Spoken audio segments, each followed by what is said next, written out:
Well, hello. It's Sunday, TGIS, and back to back, me, my awesome special guest, and then hella dope right after. I do have a public service announcement before we get into this. This is not to insult anyone. This isn't to pick on anyone. I shouldn't have to say this as a disclaimer, right? We should all be adults, right? Your opinion's your opinion, my opinion's mine. My guest's opinion is his. Be an adult, right? That being said, it's going to be fun. It's going to be an engaging conversation because that's what we should have, right? There's nothing wrong with discourse. Just don't be an ass about it. And new member, Blue Serendipity, V Conley, Daredevil Dave, HGC, and this freaking guy who said he would never do it, Laser Pants. Love you. Thank you very much. And I want to give a special shout out to Robert's Infinite Realms. Oh, hey, it's also mine and my wife's anniversary. Can you believe she's put up with me for 5 years? So happy anniversary, Robert. Pretty rad. And that being said, we're going to get into it right off the cuff. And I'm going to bring in none other than Mr. Michael French from Retroblasting.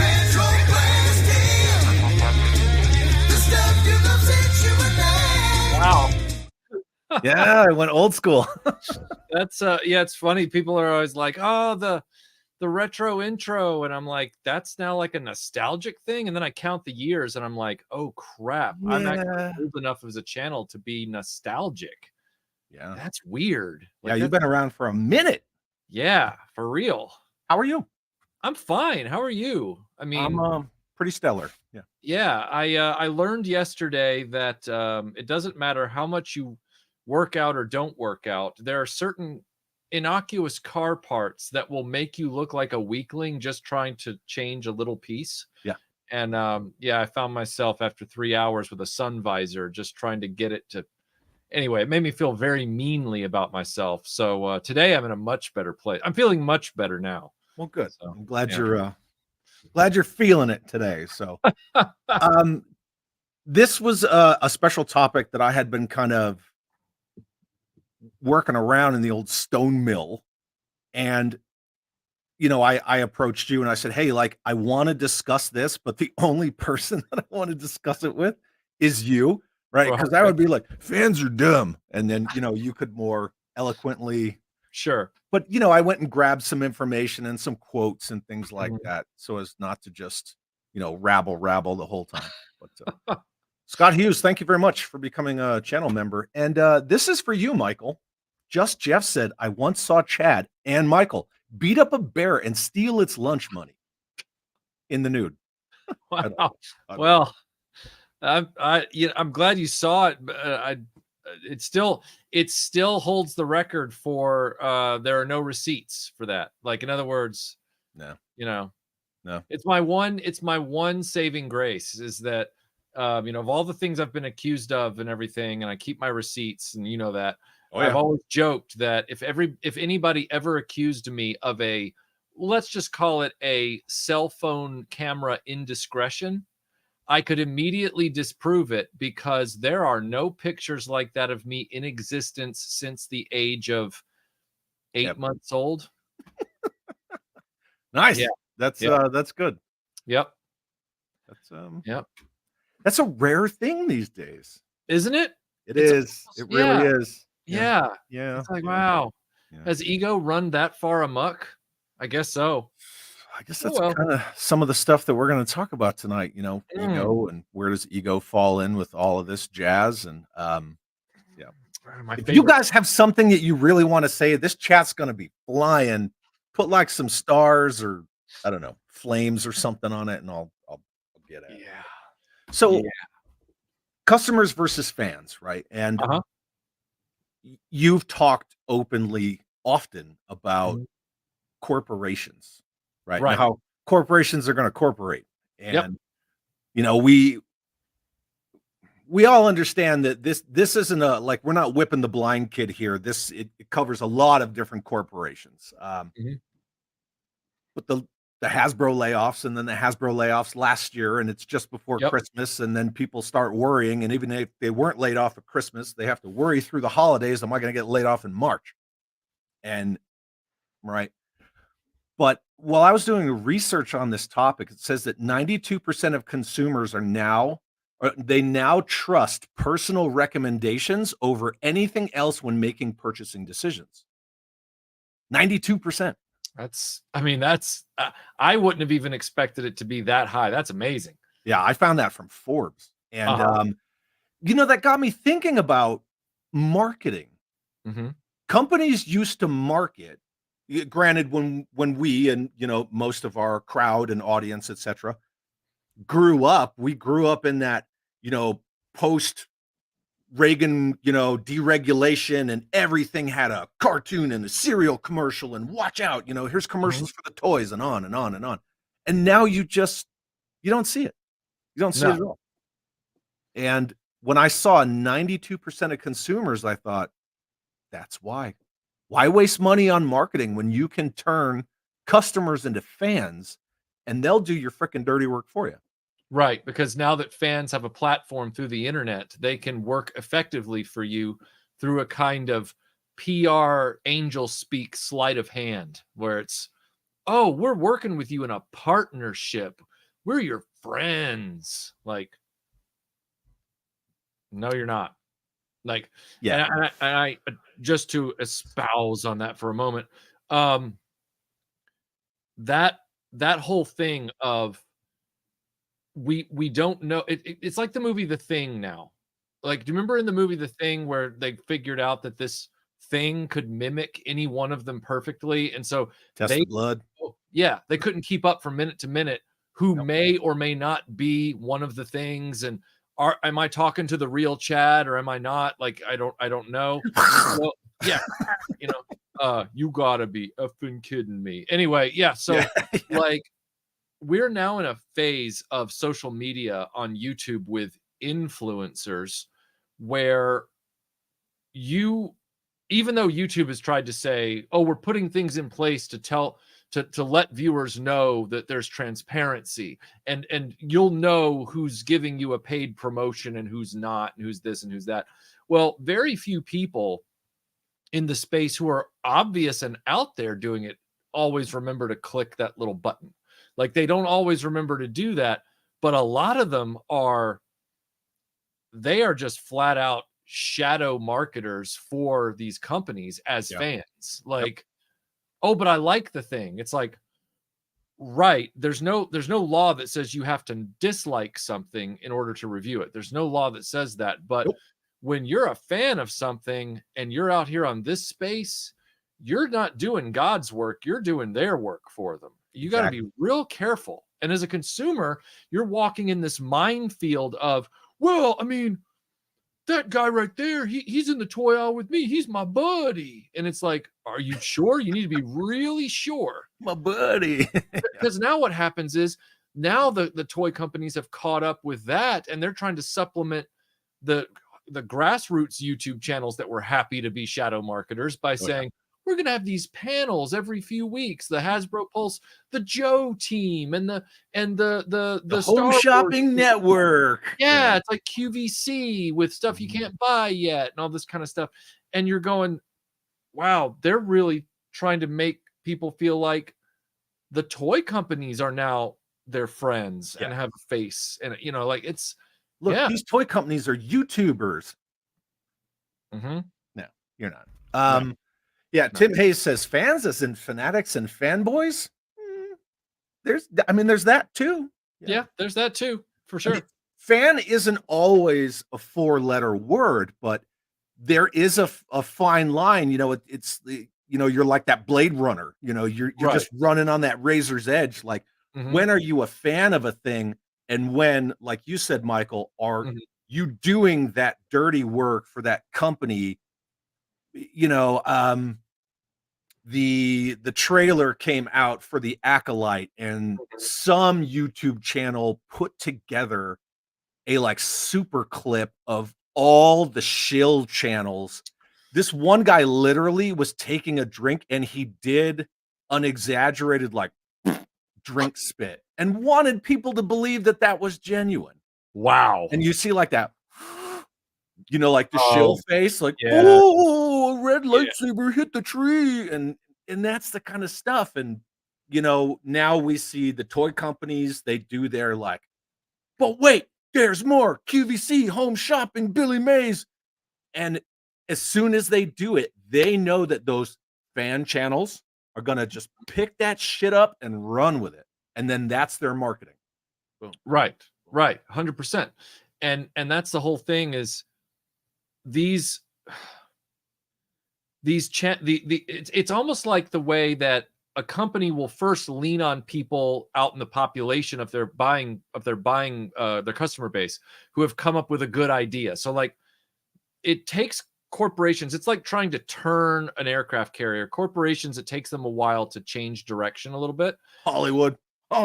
Right. Yes, exactly. And so what they did was it took them quite a while to see what the effectiveness of these toy channels could be.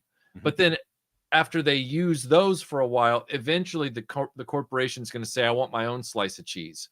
And so they're going to start trying to mimic that with their own corporate PR branding to own more of the talking points and more of the image and more of this and that. Yeah. But all the while, make no mistake, they had a whiteboard somewhere where they said, why do people like these particular influencers so much? What is it about these toy channels that resonates with our consumer? What is it? What do they have? And then they'll do things like friendly, smiles a lot, talks a little bit about self, really excited about the brand, like engaging.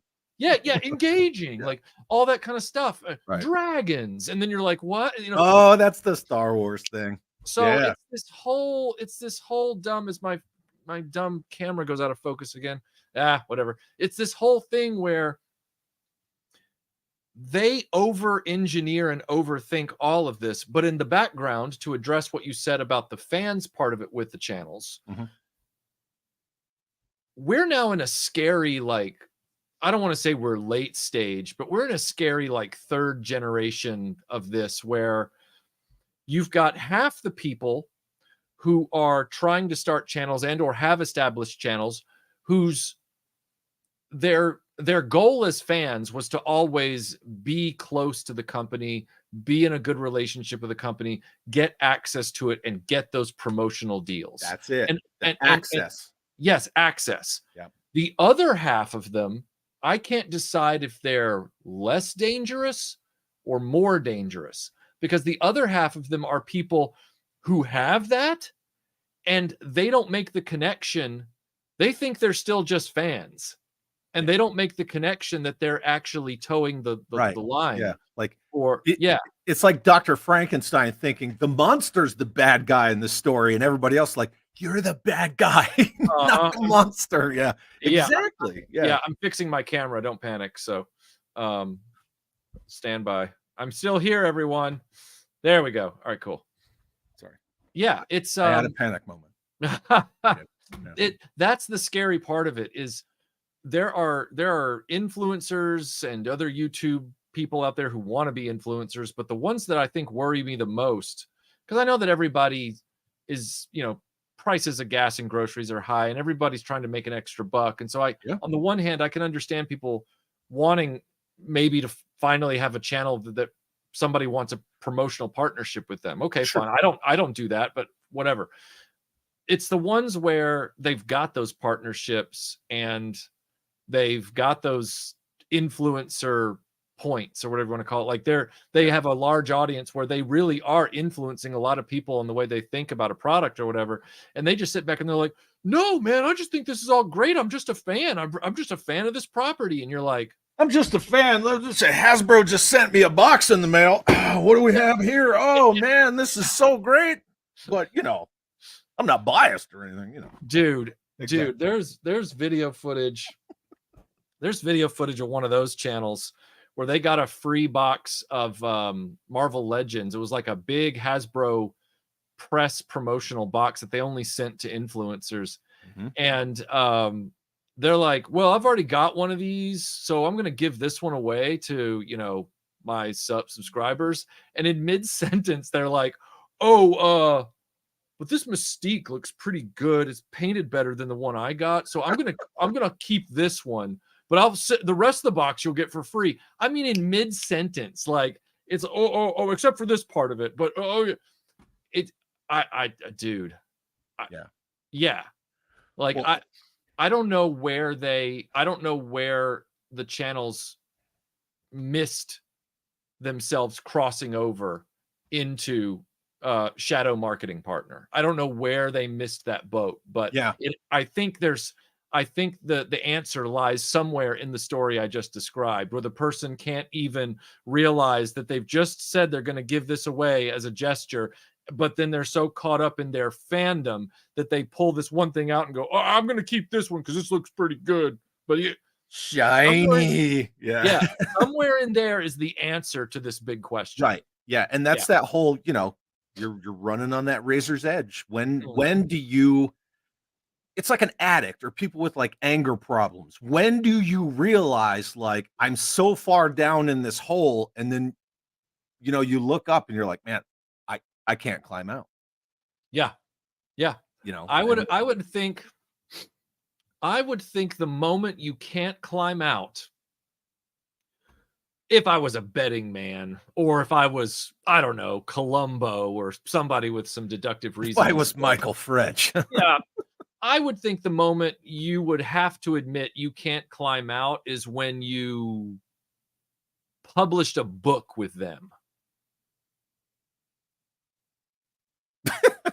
I mean, the moment you do that, like, hold on a second, hang on.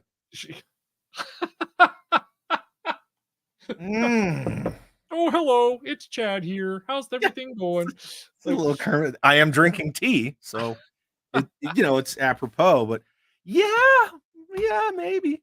I mean, look, I'm not even saying that in and of itself is wrong. What I'm saying is that that's when you have to admit that you're no longer a non-biased party. That's all I'm saying. And if you don't admit that, then yeah. And that's the thing about hypocrisy. Sometimes it's hard to admit that you're a hypocrite. Right. Yeah. I used to, whenever I would get new soldiers, part of my speech was always, I try my best to never be a hypocrite. But we're all human, so no one's 100% at that. If I ever am, please let me know. Yeah, sure. Keith says, I have a legit question.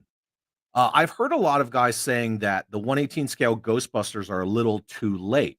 Why can't we just be happy they're finally doing something right?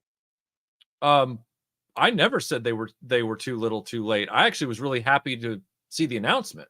I don't know where you were hearing that from, Keith, but it wasn't me. See, Keith usually likes to troll me. So now everything right. This is the first time that Keith has broken my brain with a comment, because the first part of it says, I have a legit question, not trolling / joshing, which is like, all right, what's the date and time? Then he says something where somebody's saying something about a product that I said the opposite. I was really excited about them. So I'm glad. I'm going to try and pick them up if I can actually get them on pre-order. I want those.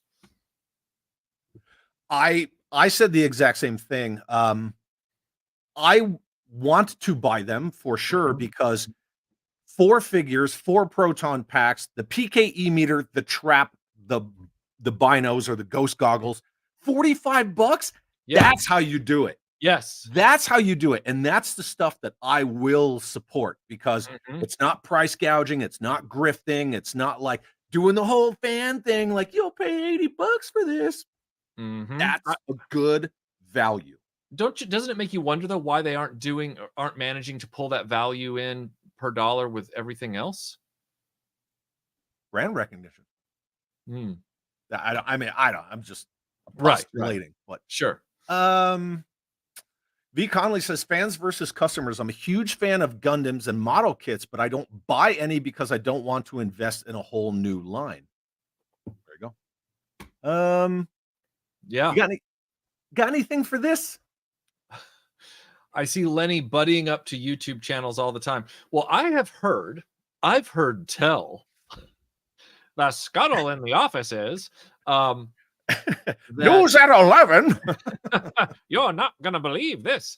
I have heard that and it supports things that I have seen and heard over the last few years, where a lot of very small channels get approached by Hasbro or Mattel for free swag and hey, Get would them you while like they're young.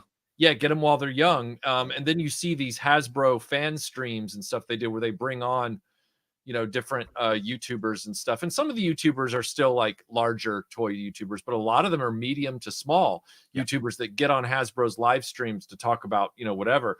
And apparently it's a strategy where they want to almost like indoctrinate these channels early to be friendly with them and understand the ropes and understand the rules and the politics and all this stuff. And I guess also get them addicted to the free stuff. I mean, I've even heard that at times Hasbro has said, we'll send you this, but then you've got to review it and send it back. And I don't know all the ins and outs. Why do I not know the ins and outs? Because I don't do crap like this. Now, I was asked one time by a company.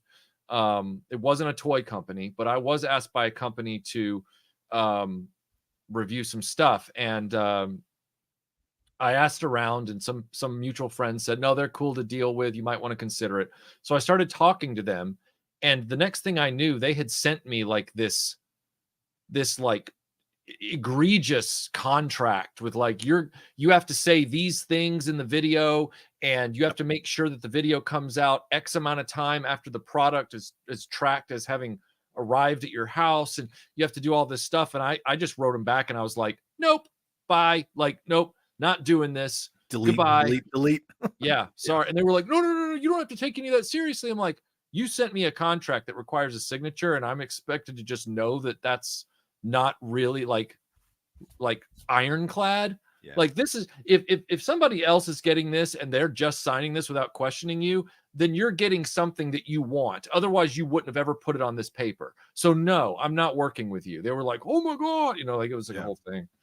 Yeah. And so imagine Hasbro and Mattel's paperwork in that regard. Oh, jeez. And, I was going to bring up addiction, even though you had already said addiction. And I was going to say it in a little harsher, a little more graphic kind of way. Like, please. You see these girls that fall into prostitution. Well, they get them addicted to drugs. Right. Not all of them, but that's generally like in the law enforcement communities, that's what they see. Mm-hmm. Right. So you get them addicted to something, they're going to do whatever you want them to do. Right. Me personally, just to answer this, Robert, I do know that when people, I'm going to say when they interview Lenny and Emily, that it's recorded, it can't be live, the questions have to go through Hasbro legal and all that stuff. But that's the corporate world, right? Mm-hmm. So everybody's got their talking points. Right. That's that's just truth. It's not whatever. Anyway, I'm gonna get off of that. And then Omega 579 says that was Grizzly's channel with the shill montage. That was such a good montage. I really, really enjoyed it. I got a couple of starred questions. Sure. Here. Jimmy Baca says we are heading into the age of fans doing the best work.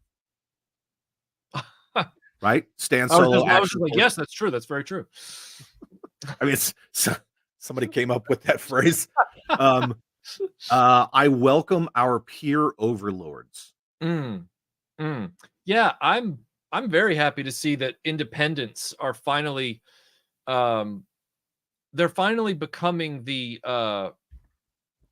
unavoidable truth in the pathway of commerce, because these corporations have become so hollow. They've hollowed out their brain trust and their creative personnel, and now all they are really like pencil pushers and accountants. Yeah. They have no creativity, so they're going to lose control of these brands anyway in the marketplace. In other words, they're not going to be able to make the sales and do all the stuff. As an example, this isn't in the toy world, but I think it's a good analog that just happened recently. There's a company called Crystal Dynamics out of San Francisco, California.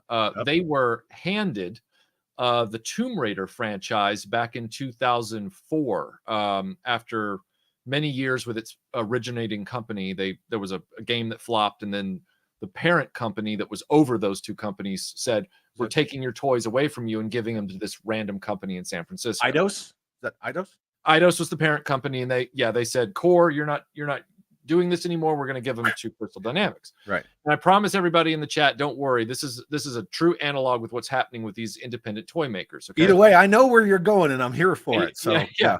So they made a bunch of games. Some of them were good, some of them were not so great, but everybody was clamoring in the fan base saying, we want the real character back. We want the classic character.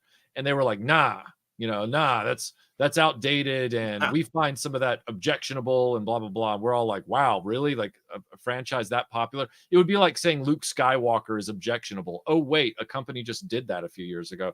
Anyway, weird. So they turned around and said, we're going to go work on this game. And we're going to farm out the remasters of the classic games because you can barely play them on PCs anymore without a lot of mods. They said, we're going to farm out the official remasters to another company. And that company turned around, and it came out late last year, or no, February of this year. Last year, they announced it. Yep. That company's answer to do that game was the remaster of the 3 original games was to bring in every one of the most visible, talented fans of that property that made artwork, that coded mods for the game, that kept, patches going and other things like that on the internets, on the cyberspace, on the AOLs.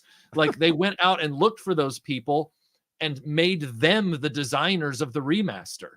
And so the remaster is one of the most exciting products to come out of that franchise in forever. They put skylights in areas where there was lighting, but there was no source for lighting. Yeah, it's incredible. And I'm looking at the toy companies and I'm going, okay, so Hasbro, they can't make a retro figure properly to save their lives. Whether you're talking about Star Wars or Indiana Jones, those little Kenner retros are a mess. Yep. They don't know how to do assortments. They don't know how to do this and that. They don't want people who are actual fans of properties to work on those creative teams. It's that corporate mindset of, if the guy that knows a lot about bikes at Toys R Us is in the bicycle department, you're fired. And it's like, oh, great. So you want the guy that knows nothing about bikes to be putting your customer's kid's bicycle together. Great job. So that's what they're doing right now. Meanwhile, guys like Stan Solo are sitting back and going, well, I can perfectly recreate these Kenner figures and do all new ones and everything with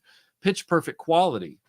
And then meanwhile, guys like Bobby at Action Force are like, 6-inch military? Yeah, I got you covered.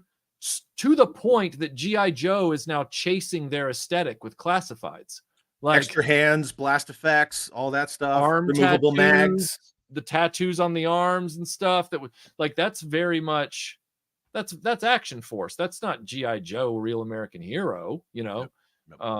It's really sad to see, but eventually they're either going to implode or wake up and bring the creative brain trusts back in, hire the people that actually know how to do the work and know the properties. And if they keep not doing that, well, then what's the word?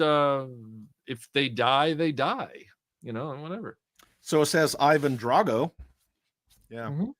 And that's kind of the thing. You see that in these corporations. If you're a fan, right, of an IP and you get a job at these corporations, 3 times out of 5, they're like, no, you're going to work on a different line. Mm-hmm. Or a lot of people that we know in this space who worked at Toys R Us back in the day. And it's like, no, you can't work in action figures. You're working in bikes, know, because that's what happened to me. They told me I couldn't work in the boys action figure department. I said, why? This was in the 1996 through like 98. They said, because you know too much about all the popular lines. And I went, that makes no sense at all. Shouldn't I be like quasi considered subject matter expert employee? Oh yeah. They're like, no, you don't. You know what they said? They said it's because if you work in an area that you're too interested in, you could get distracted. From what?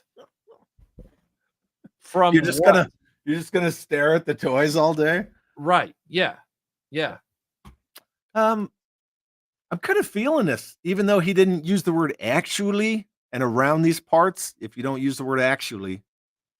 Tony J42 says 3.75 inches is 1 and 19.2 scale, not 1/18 scale. Thank you, Goodwill Hunting. I appreciate that. Thank you. When did that even come up in our conversation? Oh, I was talking about 1/18 scale Ghostbusters.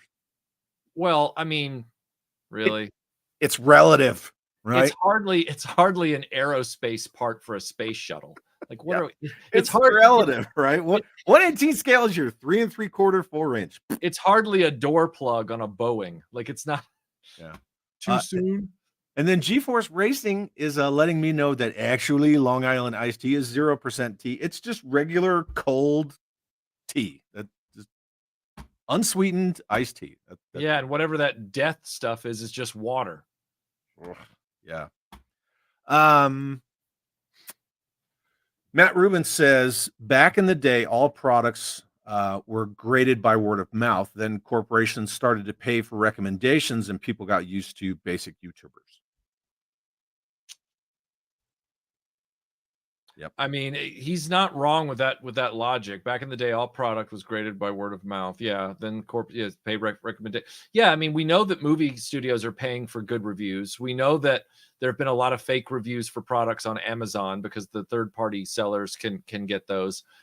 We even know that YouTube itself has finally gotten in on the paying for fake subscribers thing, and the number of subscribers a channel has outwardly is a kind of tacit recommendation. It's like, oh, a lot of people really like this channel, therefore it's probably cool for me to subscribe to it and see what they have, something like that. So you can pay to have that done if you don't mind ruining your engagement stat of your channel itself. If you don't mind nobody watching, you can totally inflate your numbers. Yeah. It's the YouTube equivalent of stuffing a roll of socks in your crotch of your pants.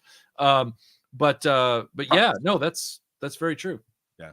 And then Laser Pants says it's 100% vetted questions. When you go off script, you get yelled at by Dan Yoon like Shardamus did. Well, not tracking that, but I believe the Ryan. I think there's a lot of people who get into these positions where they think they've gotten chummy with these companies, where they think that because they're at the right hand of the devil that they're no longer in his path. Yeah. And it's like that you are never their friend, no matter how close you feel you've gotten. You're never their friend. And if you feel cheeky one day, even if you don't think you're being cheeky, you're just asking a legit question. Oh, to them, boo. Corporations only operate properly when conditions are perfect. They don't know how to mitigate crises. Because they create all the crises. Yeah. So when a corporation sees things going awry, or even like in a small way off script, they panic and they start trying to shut that down fast. Oh yeah. It's all about control. Yeah. And then there's the overreaction. Like when we correct, we don't just correct, we like overcorrect right into that iceberg, just boom. Like, hit that sucker. George Aiken says Stan Solo started out as hated by the anti-repro crowd. Yup. Now the same bunch want them as an investment. Yeah, because they're being sold now for like hundreds and hundreds of dollars. Everybody who was anti-repro thought Stan Solo, as with all the repros, they thought were going to destroy the value of vintage Star Wars toys. I don't know about you, but vintage Star Wars toy prices are pornographic these days. Like, they are absurd. That Leia blaster? Yeah, right? Dumb. And it's like nothing's hurting these prices. Nothing. And now that Stan Solo figures are worth hundreds and hundreds as artisan repros in some cases, like most of his figures are original, like new figures in the Kenner virtual line, but some of the accessories and stuff you could say might be. And it's like, that ain't hurting vintage prices at all. Like Star Wars people, the fans, they're going to hoover up all that stuff, even if outwardly, because we already know that there are people that outwardly crusaded against people like Stan Solo, but behind the scenes, they quietly were buying them up under fake names and stuff because they just had to have the crack. Like it was, Yeah. Oh yeah. Yeah, absolutely. And I have a reproduction fantail deck rail on my flag. It doesn't ruin my flag at all. I don't ever go down there and look at it like, I wish this was original. Like, I'm not gonna, I'm not gonna do that. And if it does nothing to the existing price of real ones. Nope. It's just nope. Somebody just made me a widget, just put in a spot. I mean, My thing is, there was this line in this mockumentary years ago called "And God Spoke," where these filmmakers were trying to scout locations in the Middle East for their Bible movie, and they were trying to find a location for this mountain, this Mount Sinai, I think, and they were arguing with this guy who was represented at this trade show. He was representing the travel bureau for Kuwait or something like that, and he was arguing with the guy, and he's like, I don't know. He goes, I could probably shoot at the real mountain for like less than what you're offering. And the guy's like, our mountain is better than the real mountain. And he's like, better than real? How can something be better than real? But I sit back in the toy world now and I go, well, if these fans are no longer making like resin poor junk. They're making like, they have access to the machinery now. They can make like the real stuff as durable as it was before. And I'm going, well, if that fantail deck railing is made out of the same kind of plastic with the same color and it's the same exact dimensions and everything, it may very well be better than real. Like I don't know. Yeah. I mean, especially since I got one in hand and it didn't cost me an arm and a leg. What do I care?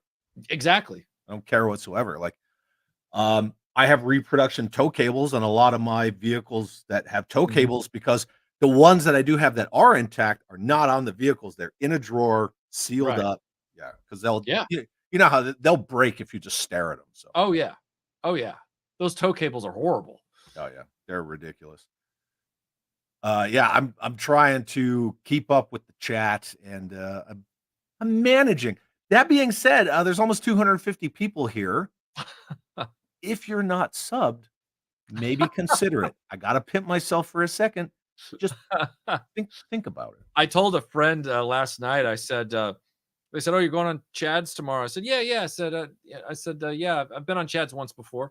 They said, oh, okay, cool. They said, how do you think it's going to go? And I went, I said, it'll probably go like it did last time. Chad likes to read the chat and I end up talking too much. And so he gets behind in the chat when I'm on the show. So not true. See, it's a good balance. I can, scan. Right. You can speak. You don't have to look into the camera and be like, Michael, I got to look at the chat for a minute. So link, yeah. Drag it out. Suko, what's up, buddy? Says corporations are fully taking advantage of the internet and the dozens of cognitive bias that work for them and freely. Yeah. They are hoping that you will become a consumer that is just. There's a lot of people, whether it's a brand or even a company. So, for example, GI Joe and Transformers are owned by Hasbro. Ergo, many GI Joe and Transformers super fans are Hasbro super fans. They defend the company. Meanwhile, somebody who loves Star Wars, even though Star Wars didn't start with Disney, it was Lucasfilm itself. Now that Disney owns Lucasfilm, suddenly Star Wars super fans now say, well, Disney also can now do no wrong because they own my favorite thing. And it's like, we need some more objectivity in here, people. This is stifling. That's where you also see that snowball effect, because if a parent company takes over a company, then they somehow become shielded from any kind of consternation or whatever. It's like, but there's a term that I was looking at. When you create fans, you create advocates. And that is what they want. It's the shielding from any kind of, I don't want to say negative bias, but it shields them from any kind of criticism. No matter like how valid the criticism is, you can't do it, because if you criticize something, then these fans that are advocates, then they're the ones that always come back. And I'm not just saying a specific toy company that's all this shit behind me, except for the Palatoy stuff. But it's your Lucasfilm, it's your Disney, it's your, again, Disney's the parent company, but that would include Marvel and Pixar and on and on and on, Mattel, whoever, NECA, because you can't say anything negative, or then they say, well, then you're not a fan. Right. And if you don't like that stuff now, you don't deserve to say anything about it. Yeah. Well, that's what's crazy to me. I'm not the one that says this, but other people have in the last, I'd say, year and a half. When I did my video about NECA, it was in response to several years worth of message board posts, photographs all over the internet of people's NECA toys that were just breaking all the time. And we were in the middle of a spate of predators and gremlins that were doing the same thing when I was putting the video together. And so what I'll say with that is the people that say, oh, you shouldn't complain, it is what it is, or you shouldn't dog on the company, they're doing their best, or you should just be grateful. My response to them has always been, if you're going to buy it no matter what, why do you care that there are people out in the space trying to let the company know they need to make it better? Right. All these people who posted their photographs over the years and put their message board posts up there about the breakages at NECA, it all fell on deaf ears because NECA was allowed to just ignore it. On the other hand, if all those people's testimonials are shown and wrapped into a video that goes out to over 100,000 people, and they're called out for some weird business designations that shouldn't be there, then guess what? Suddenly they can't ignore it anymore. Now, I'm not saying I'm solely responsible for NECA's quality improving. I would never say that. What I'm saying is it takes a lot of momentum to get a company to move off stuck. And that video, as an example, it wouldn't have been as successful had all these other people not already had the issues chronicled. But if it hadn't have been for the video at the very end, like a punctuation mark, their issues might never have ever been addressed and resolved. I mean, NECA has quietly changed their non-durable goods designation everywhere you look. It's now no longer that at all. So, you know, like, and that's why, like, I always use the analogy of the, you know, where do you want to eat? I don't care. Where do you want to eat? I don't care. Where do you want to eat? I don't care. And then we go where I want to eat. If you complain about it, and I'm like, you don't care. You don't care. Like, if you don't care and you're good with anything, why do you care? Right. What I choose or don't choose? Like, because, you're just you're gonna hoover it all up like a fantastic little consumer /fan /advocate. So don't worry about what I choose to purchase or not purchase, or say, I don't like this because X, Y, or Z. That's just, it's my opinion, but you're just like, just give it all to me. So we may have just walked into an epiphany here, because we may have, because if you're the type that's going to come down on somebody for asking that a product be better, or feels that a product needs to be better, when you were going to buy it all day anyway, and you're going to buy the next thing all day anyway, or go see that movie all day anyway, then you're no longer objective about the community or the product itself. You are now officially a fanboy wannabe influencer for the parent company. Advocate. You're now defending the company rather than looking objectively at the product, and also staying on the right side of the picket line with your fellow consumers. So, it's like, what side of the street are you on? Are you the person who says, here's my funds, right? This is my discretionary money, which we don't have a lot of these days because inflation's a bitch. Right. And I'm going to give you this. You're going to give me a product, right? I want a product that doesn't fall apart, that doesn't have, like, you know, gummy accessories or something that can't peg into a hole, or et cetera, or God forbid, I want something new. But then when you say that, the other people who are also turning over their funds for products are like, no, you're a freaking hater. Yeah. Yep. It's weird. I see you typing. Are you hitting the chat? I was answering. I was answering Laser Pants. In the chat. I see. All right. No, I was not texting on Facebook Messenger. No, I'm focused. No, I thought that's why I said, are you in the chat? Yeah. Here's your favorite word. Yeah, it's horrible. Like, the whole thing about fear of missing out. I said it at the time when Hasbro announced the first HasLab, which was the sail barge. I was like, look, I would love to own one of those if it was being sold at retail or as a pre-order, you know, like an online exclusive or something. That would be great. But to crowdfund it just seems gross. There's something about that. You don't need to crowdfund a big Star Wars toy. That's insane. Like those things are going to sell. And people were like, oh, no, you don't understand. The company can't risk taking a bath on this because all these vehicles go on clearance. And then like 3 weeks later, some retail vehicles announced and the price is ridiculous. And you say that the price is ridiculous and they come back and they say, well, you're not going to get it at that price. That's why I always wait for them to go on clearance. And I'm like, you were the guy that just said Hasbro shouldn't have things go on clearance. And now it's like chasing a greased up pig. You know what I mean? Like whatever argument like suits my bias, like I'm going to throw it out and here we go. You're just like, well, wait a second. It's like a ninja throwing a smoke bomb, like in the like, what are you doing? And then you look over and the ninja's just like 4 feet from where he was. And you're like, I don't know. It's getting weird. It's hard out in them streets, Michael. It's very hard to even say anything anymore. And I understand, like, welcome to the internet. We all talk shit. I understand that. But I saw somebody post a figure and it was like a Marvel Legends buck. And then there was another one with it that was an Action Force buck, and they all had like gridiron shit on them. And it was like G.I. Joe Classified Elite. And I'm like, how are you tagging that classified? There's nothing class. Shut the, you know, and I'm like, whoa, man. Like, all I did was ask you a question. Like, is it, I guess we can't do elephant in the room anymore, but I do have to say, welcome to Scuba Pete. He said he wasn't going to be here because he and Leslie had a dinner date, but I do see him.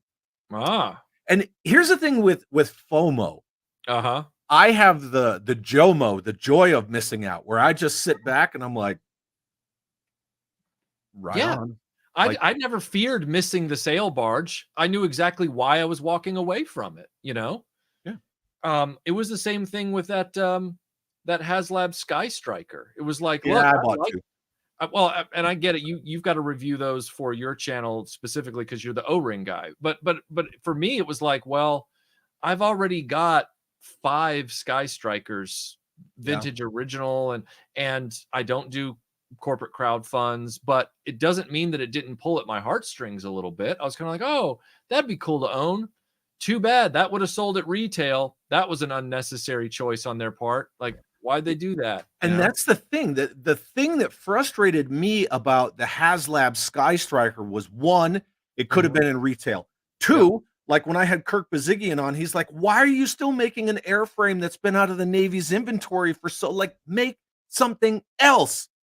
Especially if you're going to crowdfund it because of the molds, make something new, make an F-35, make an F-18, which the click and play one would be better anyway. But, and just like you, I already have, you know, X number. I want to say 8, but whatever. I'm not trying to spotlight Ranger. I already have X number of all the different variations of Sky Striker.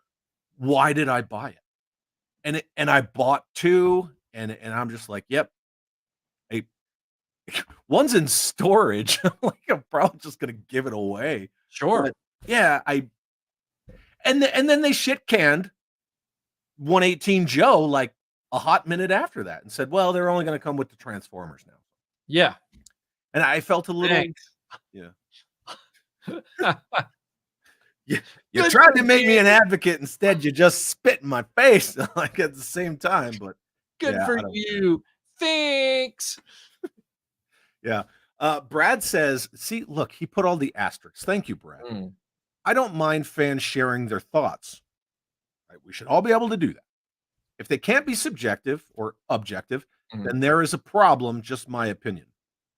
Yeah, if you can't acknowledge what is in front of you, like, so for example, if you can't acknowledge that a Sentinel that expensive should have knee joints that work, then maybe you've got kind of a problem with simping for companies. Like maybe you need to think about this whole ride or die on corporate brands kind of attitude you've got. Because and then the flip side of that, not only with the simping, and you don't want to acknowledge that you're HasLab crowdfunded, like you made that happen and you just watch it fall over. Yep. You're just going to ignore it because, like, well, I still got it. Mm-hmm. The flip side of that is that corporation never acknowledged it. Yep. It was literally just, well, pay the freight to send it back. We can't replace it, but pay the freight to send it back. It's like, F you, then I'm out Right. everything. And the Yeah. shipping on top of that, like, again, spit in my face. And they never said shit about it until they were doing another crowdfund for Galactus. And then they only mentioned it as sarcasm toward the fans. Yep. I Yep. don't see how that builds that whole create a fan, create a advocate, ambassador kind of thing. It's more like to me, it's like when they came out with that retro Walmart Snake Eyes that was just the 50th anniversary Snake Eyes. Mm-hmm. It's a version 2 on a version 1 card. Yep. And you're looking at it like, they're like, they'll buy it. Just whatever. Oh, yeah. Oh, yeah. It doesn't matter that it comes with all this mismatch of accessories. Right. It doesn't matter that all of it's wrong. Like, just put it out there. It doesn't matter that the forearms will break off the moment you try to rotate them. Nope. That don't matter. Just get it out there as Put a it out. artifact. Get the next one. Yeah. Yeah. And the thing is that this is an opinion. I have no proof of this, but my opinion goes back to what you and I were talking about previously. They didn't catch that because, one, hubris of they'll freaking buy it at Snake Eyes. Mm-hmm. Or I'm going to say /or, they didn't have people there like a Kirk Pazigian, like a Mark Webber, like a Daryl DePriest, like one of these guys. Whoa. That's the wrong version. Mm-hmm. Who would just see it at a glance and go, nope, wrong. Right. And then the insult to injury is that 50th anniversary of Snake Eyes came with the version 1 head and the version 2 head. Yep. So it's just it's failure, but you point it out and then you're a fucking hater. Right. Every time. Yeah. Even though they would have bought it anyway. So what do they care? Yeah. Yeah. If you're cool with it, that's cool. I'm an opener regardless. So, and I'm not going to put some Walmart retro current year stuff in a clamshell and think that I'm going to retire off of that because I'm not dumb, right? No. I'm not like tourist. I'm not new. Right. I am going to rip it out and throw that card back in the recycler. But at the same time, what's wrong with just pointing it out? People don't like their illusions shattered. I've it's kind of like that old adage where the person's, I don't remember the whole story, but the one person says to the other person, if your faith is so weak that it's so easily shattered by someone saying that what you believe isn't true or whatever, then do you really have faith anyway?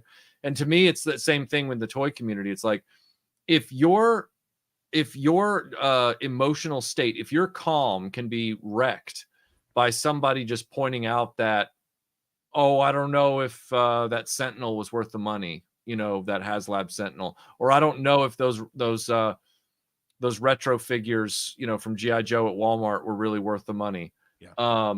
If that's all it takes to make you mad and to have you melt down, then maybe your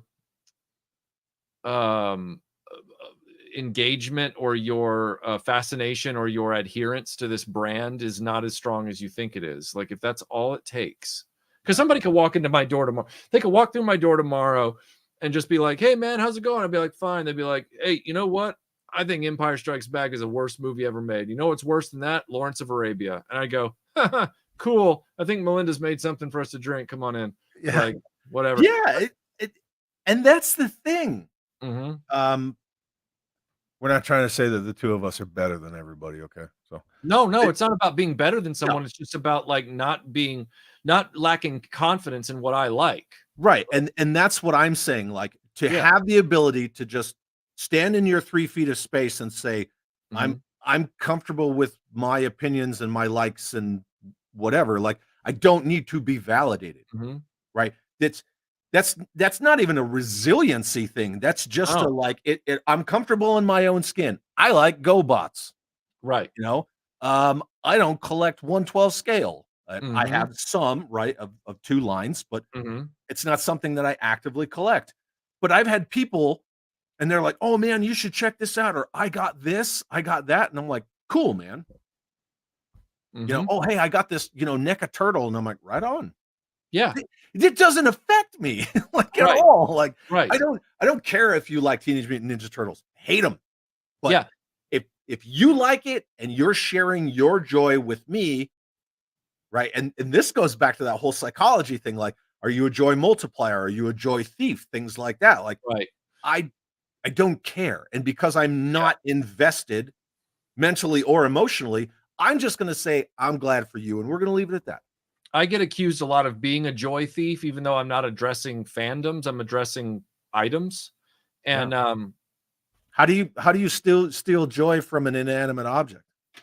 Because apparently by saying, let's just say that I said that this Jeep was terrible. This is a very nice Jeep, but let's just say I thought it was terrible, right?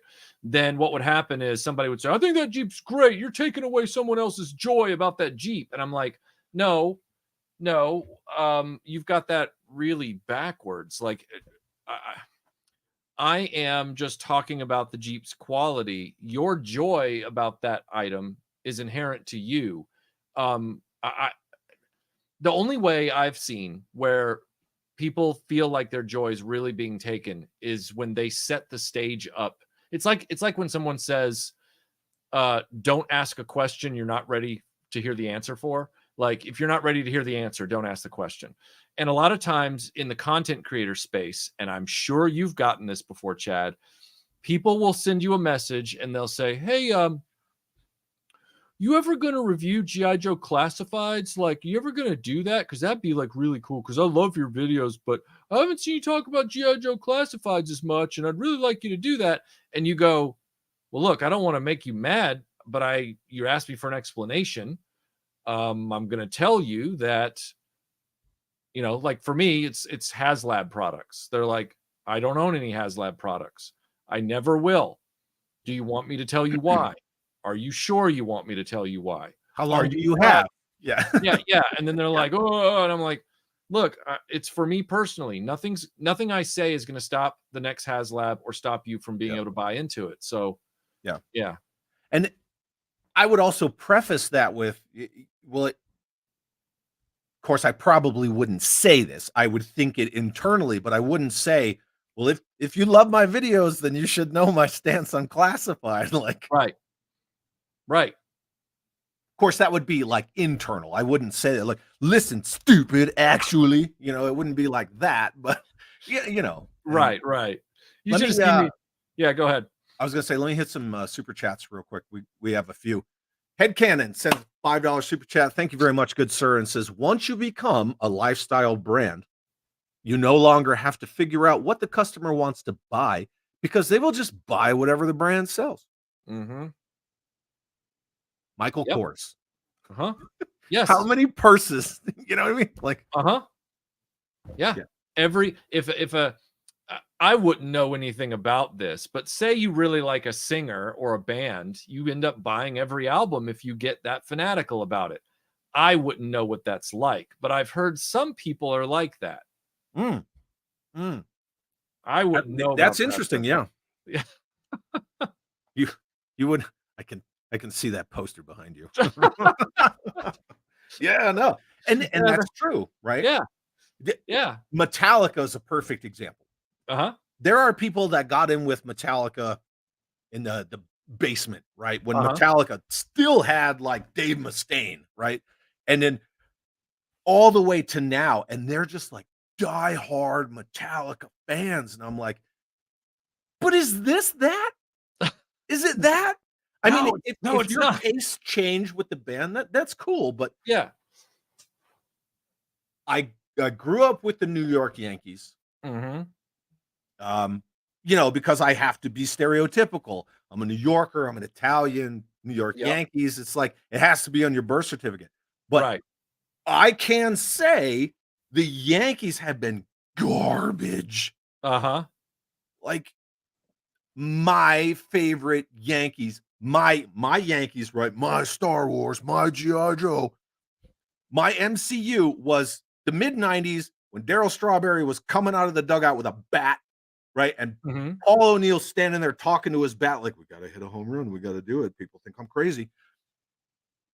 But I can say the Yankees have been way better than they have been in a long time. Right. That doesn't mean I hate the Yankees. And so that's what I try to always think about when I put it in perspective. Absolutely. Yeah. Mython the Python, thank you very much, good sir, sends a $10 super chat. Chad, you don't know how that works? Question mark. You tell your lady you're going out to her favorite restaurant. She gets excited and says, we're going to Python's Korea buffet. Yeah, pretty much. Thank you for the super chat, my friend. Yeah, that's how that works. Kent, thank you for the $10 super chat. And Kent, thank you very much for donating those memberships. Kent says Disney and Hasbro are going after the shills, YouTube, and not the core fans or the kids. Without the kids, these properties will die. Yes. Yeah, that's I've said it for many years, is that Hasbro has spent too many decades ignoring, by and large, the kid factor. They've all but abandoned kid innovation within toys and bringing them back in. Yeah, absolutely agreed. Kent, thank you for the super chat. And that's, I feel that, the spirit of what Kent's saying, what you just said as well, that's why Classified is just a real American hero. When Bob Prupus and Kirk Bazigian and those guys were trying to relaunch G.I. Joe, they weren't sitting there with Action Soldier and Bullet Man and, this, whatever, generic, just name it. They weren't sitting there with a bunch of previous Joes and saying, we got to jump on that Star Wars money. We got to shrink these guys down. It was creative. It was innovative. It was new. A motorized tank, and they were coming up with stuff like, how do we get kids in? How do we get engagement? Let's talk to Marvel. Let's get comics going. Bam, bam, bam. And now it's just, and granted, I'm not trying to whip the blind kid. It's not just the G.I. Joe IP. I get that. I fully understand that. It's, everyone is looking for that safety net of the nostalgia related, like dopamine rushes, because they know this is how we get them in. But yeah, the problem here is that they have abandoned the tried and true strategies of the past. They're still employed in other mediums, and yet Hasbro won't do it anymore. So, for example, you and I are predominantly vintage toy collectors. In other words, we're collecting things that weren't ever meant to be targeted to adults, but we're collecting them because they were innovative, they were very well made, they were super engaging and super memorable. Okay. So now we're in a time when prices are through the roof and things are harder to make and everything's more expensive. And what's the one tried and true way to get a kid interested in something like this? You say, collect them all. Well, kids get even though they say kids are only into video games, look at all the trading card games that are popular with kids. They want to collect those trading cards, whether it's Pokemon cards or whatever.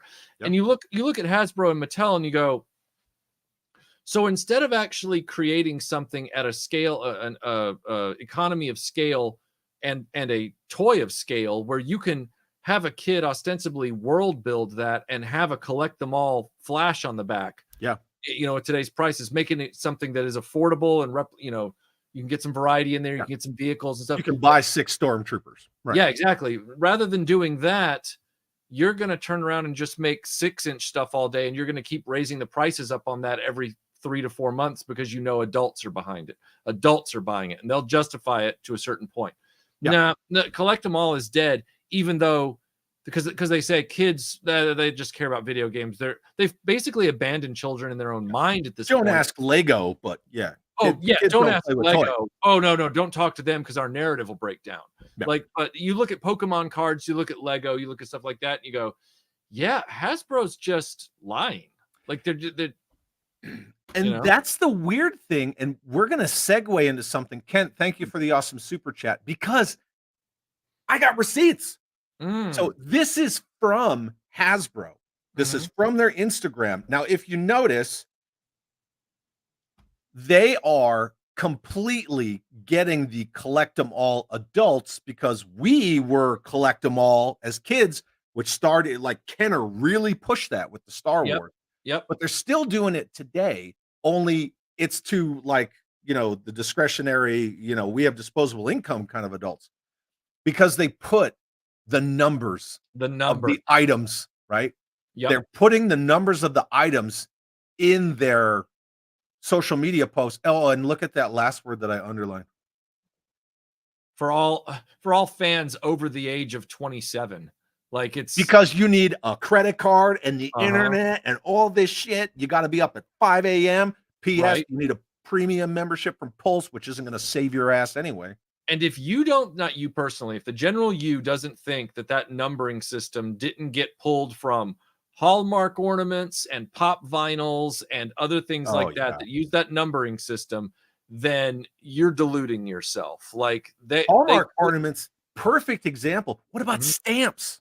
Oh yeah, stamp series, right? Because you're talking about stamp collectors, and if we want to get even, because like Tony took mine and Ryan's conversation, and he was like, no, this line goes way further back. So it's cool that we all expand on each other's conversations, but not only stamps, coins. Yeah. They're numbered. Granted, it's years, but they're still numbered. Yep. And all of this stuff, this is that whole, like, it's the psychology of collecting. It's Psychology 101. Like, you will have that FOMO, like Jim Largo was talking about, and then you'll start to stress. And then you're going to increase secondary market sales. And then we're going to do that whole, like, false scarcity thing. So you like freak out.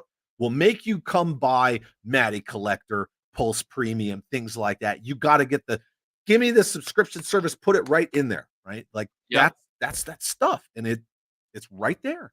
It is right freaking there. But yeah, I specifically wanted to talk about that as part of our conversation because as I was formulating this topic, I happened to see that post and I was like, wow, that's good timing. So right. Somebody's saying in the chat here, they're saying when we were kids, Star Wars figures cost $2.99 per figure. I love it when they do that. They act like that the toy companies are not responsible in any way for the prices that we suffer now. And it's like, hey, guess what? If you had a guy at Hasbro that said, hey, you know what we need to do? We need to stop putting out multiple scales of the same IP on store shelves. In other words, we need to go back to 80s rules where we focus all of our efforts and all of our budget on one scale and range of product. And then you could actually sell that stuff at a fairly reasonable, by today's standard, price. For example, when that movie The Batman came out, they had a whole range of the Batman figures that were about this big, and they had vehicles and everything that went with them. You could practically world build. They even had money in the budget to do a cop car, like with a with Gordon. With Gordon. I can't remember if the Penguin had his car or not either, but there were multiple vehicles in multiple scales and stuff. But everybody acts like, oh, well, when I step out my door these days, the price of milk is this and the price of toys is this. Therefore, kids wouldn't be able to buy them anyway. And it's like, wait a second. Whoa. If you're buying your kid a $70 video game the day it comes out, and they're not even getting a disc, they're just downloading it from the cloud, right? With all the patches to fix the broken shit. And they're getting all their DLC and they're getting their Pokemon cards and they're getting all this stuff, and you've gotten them a cell phone and you've gotten them this and that. Then it's not so much that these toys wouldn't be affordable if the toy company was thinking about it correctly, because that would mean the price would come down per unit because of the way they arranged it. But on top of that, you're not thinking about it properly because you're stuck in this kind of like pedantic kind of mindset where it's like, oh, well, because this can is blue, it'll never be red again. And it's like, they chose for this can to be blue. Sure. Yeah. And it's the whole availability and affordability helps, like, it balances prices. Yeah. Like, I get it. But we've been paying 60, 70, well, like, 50, 60, whatever dollars for video games for a long time. Because the video game industry, for as much as they have their issues too, they know that keep the price manageable, sell more units. Yes. And then they can do their paid DLC and all that stuff. I'm not big on that whole loot box shit, but Action figures. Paying for DLC, I'll pay a couple dollars for extra maps and skins because you put the work into it. Right. Yeah, remember how people used to say, Chad, they never do get the story straight. Some people in the Joe community claim that every flag was a loss leader. And then other people claim that the figures were the loss leaders to get people to buy the vehicles. Yep. Nobody can get their story straight. Point is that if there is a loss leader strategy that used to be employed with toys, they ain't applying it now. No, because they've engineered all that stuff out. You don't get Battlefield accessories and play sets and vehicles and all this stuff because we want everything 1/12 scale. So if we do make you a vehicle, you're going to be grateful for it, and we're going to crowdfund it or put it behind some kind of a membership or paywall, and then on and on and on. Like we get it. Like we all get it. Like I can, water's wet, sky's blue. I get it. Yep. Yeah, totally. Yeah. All right, let me hit a couple more of these. Jeff W, best mullet in the business. I love this guy's picture. Hey, Chad and Michael, just getting home from a motorcycle ride and some barbecue. Wow. My nostalgia phase has worn off, and I'm purging 60% of my collection. Is it, Jeff? Are you doing the dramatic exit? I don't think so. No, I don't think so. Jeff's pretty. He's a level-headed dude. No, I know he's level-headed. I'm not saying he's doing anything wrong. I'm just wondering, like, are you going to let us know where that 60% of your collection's ending up? Is there going to be a swap meet? Is it going to be on eBay? Like, what's the deal with that? What good pieces do you got? Do you have anything that we might want to look at? Like, yeah. Look, I'm asking him. You're like the guy in Resident Evil 4. Like, what you selling? Yeah. It's kind of like, I mean, look, every now and then somebody has a collection and you don't know what's in it, and you're looking for that one piece, and they might have it, and maybe it was that piece that you need was that one random thing that they have because it's vintage, but they otherwise don't really care that much about it. Yeah. Just ask Tony Roberts about the Monstroid. He'll explain that phenomenon. Yeah. But even guys like Jeff W here, and again, Jeff, thank you for the super chat, or like M Vargo, where M Vargo's like, I'm done with classified, boom, and he cleared out all those cases. Yep. It rarely helps a dude like me who's still looking for those onesie twosies, because like I'm gonna be like, you getting rid of any Night Force? And then people are like, well, that's not right. There's no like now nostalgia involved with this because they're not making this shit anymore.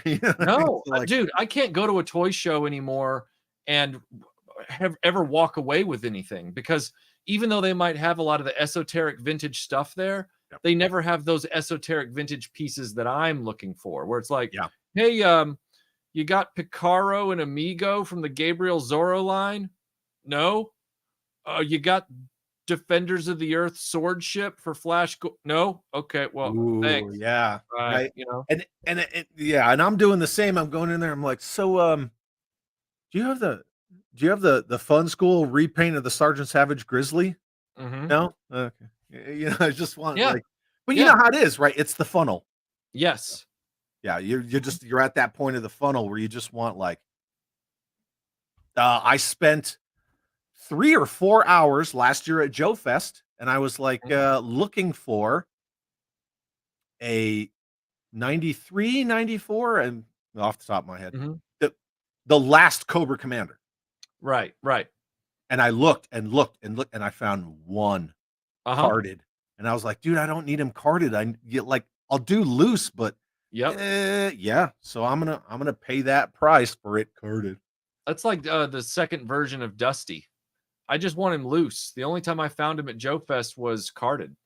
I was like, I don't want him carded, because I'm not going to. Last year, it might have been that same dealer. Yeah. Did he have a bunch of 90s? Yeah. Mm-hmm. Yep. Same guy. Yeah. Yep. Same guy. Yeah. And I was like, dude, I don't want to have to. Fine. But he knew what he had. Sure. And I'll give him the credit for that. He freaking knew it. V Conley sends a $10 super chat. Thank you very much, Vache, and says, some Hasbros. There you go, Michael. Take a bow.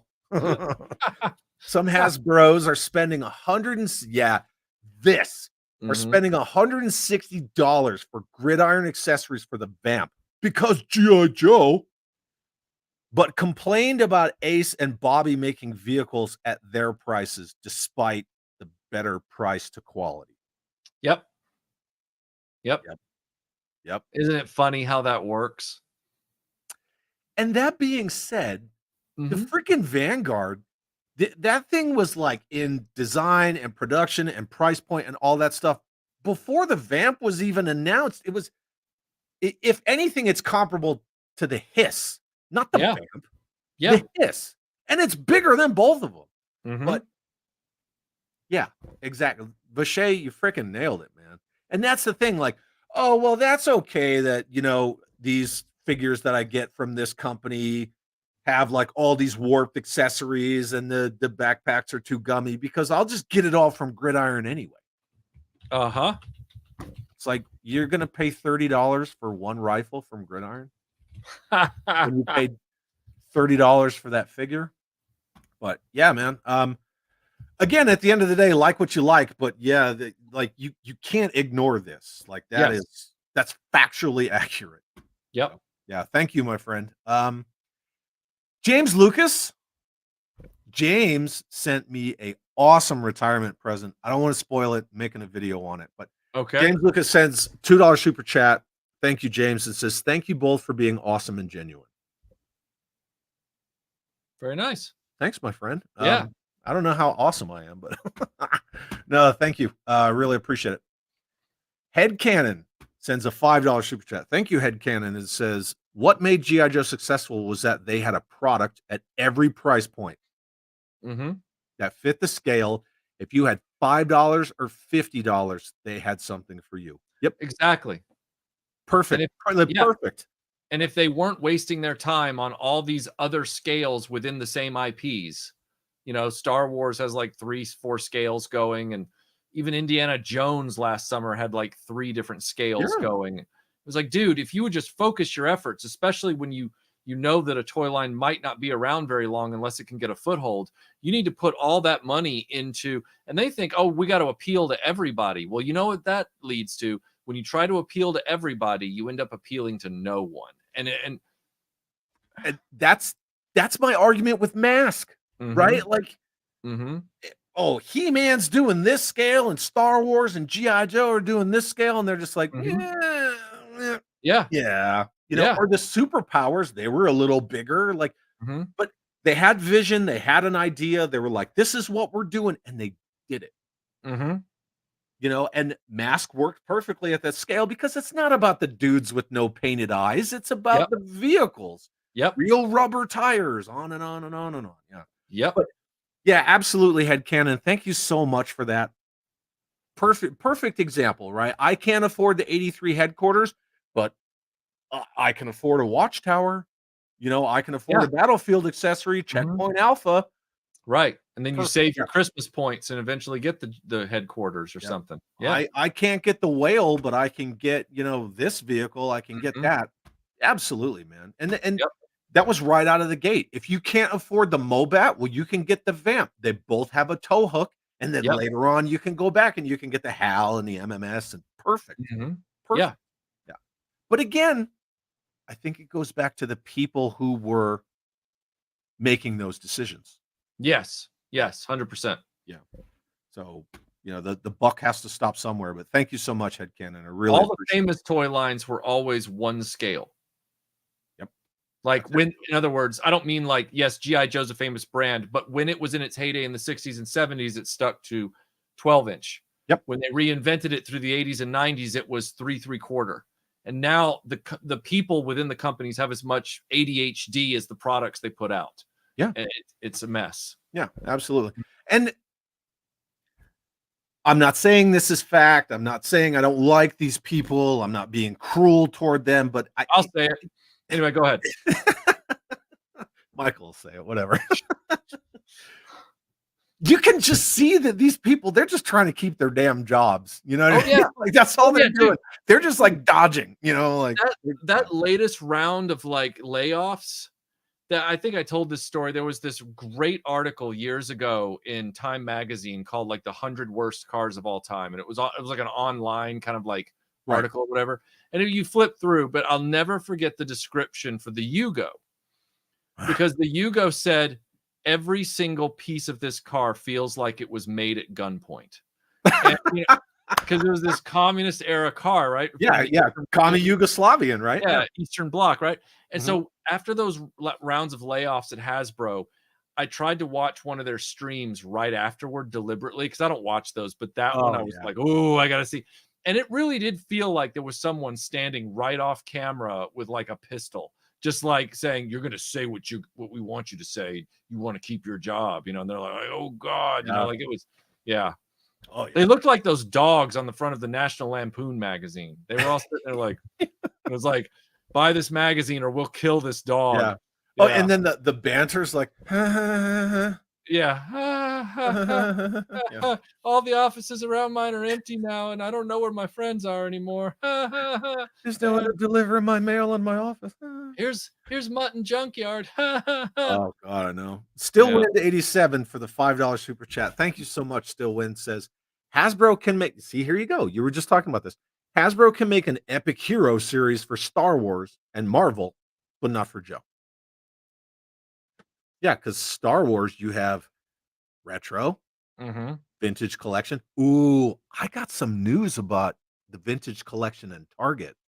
Yeah, they pulled SKUs. Really? Yeah. They finally abandoned. The person who sent me that, I was like, "Let me know." So, well, like, yeah, because isn't it funny that the only Star Wars HasLabs that succeed are vintage collection vehicle HasLabs? That's weird. It's almost like that scale is really good for world building stuff like vehicles. Weird. Yeah. That being said, that's not me crapping on a lot of these 6-inch vehicle efforts. Like, I think the Vanguard's gorgeous. I think the Vamp, when I saw it, I said, if you're going to make a Joe vehicle in 6-inch scale, that's how you do it. Right? It has the clevises for towing on it. It's got the lights. It's got the freaking fire extinguisher. Like, good job. But again, I know you can attest to this.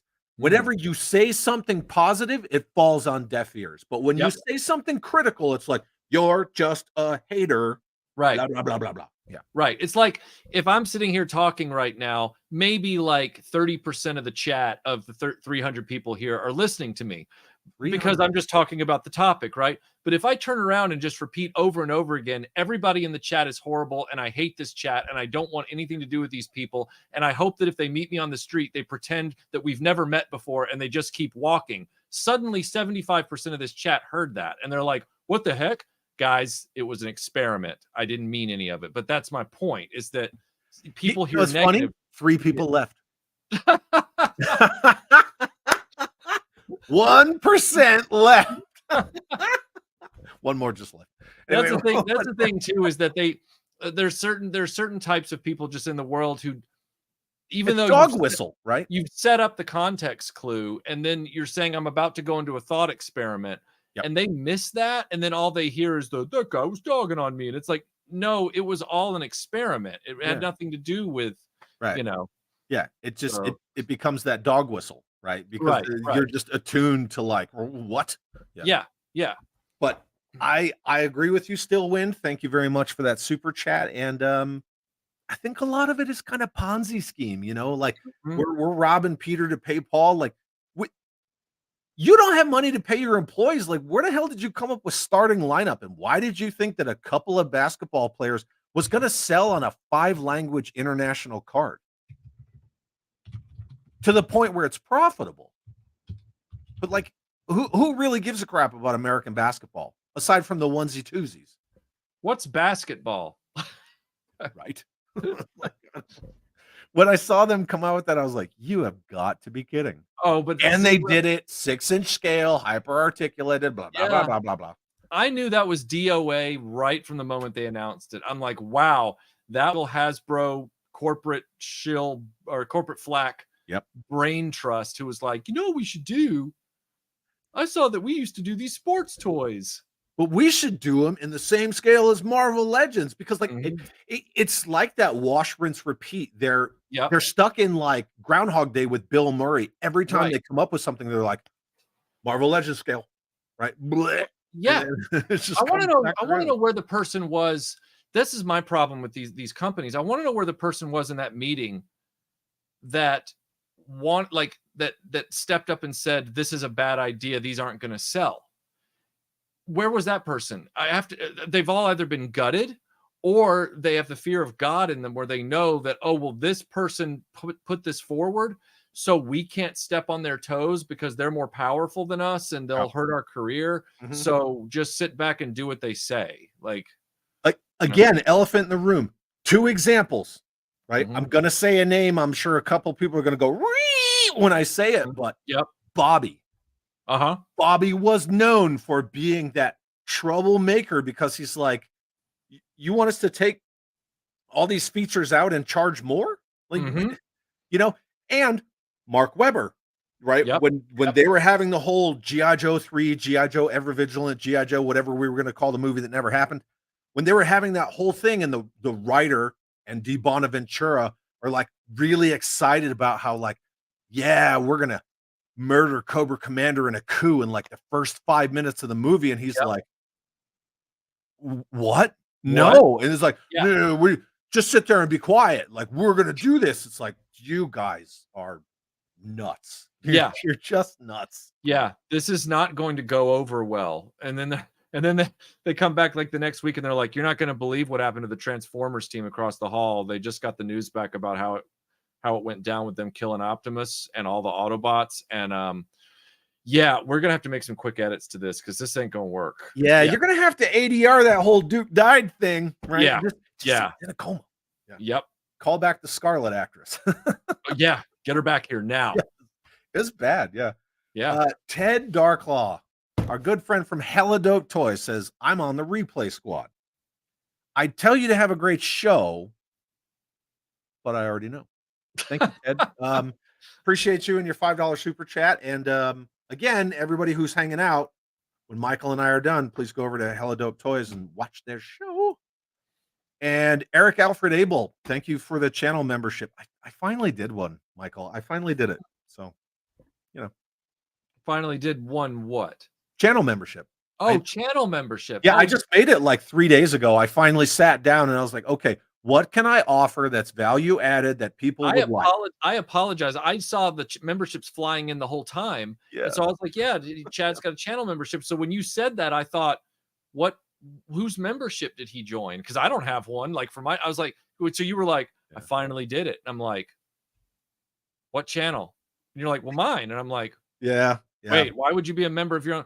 I'm up to speed now. Like I finally made, because a lot of times people would say, oh, well, you don't have channel memberships. And I'm like, I don't need it, for one. And two, I don't know if I could give something of enough value for people. And then I worked it out. So whatever. Sure.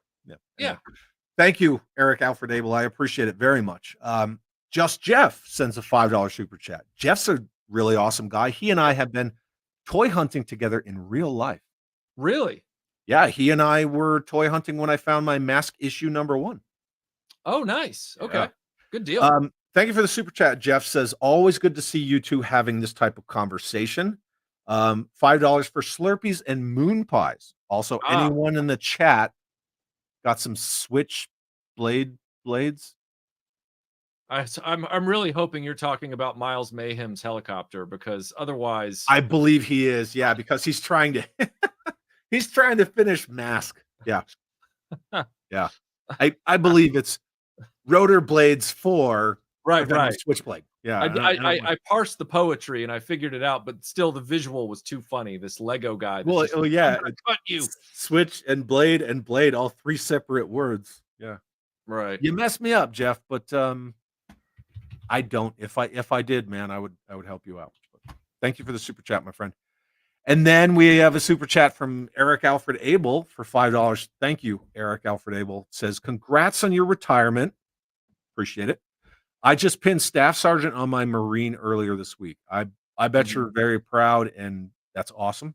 So thank you for the super chat. I really appreciate it. That's pretty cool. Brad Davenport, new member. Appreciate you, Brad.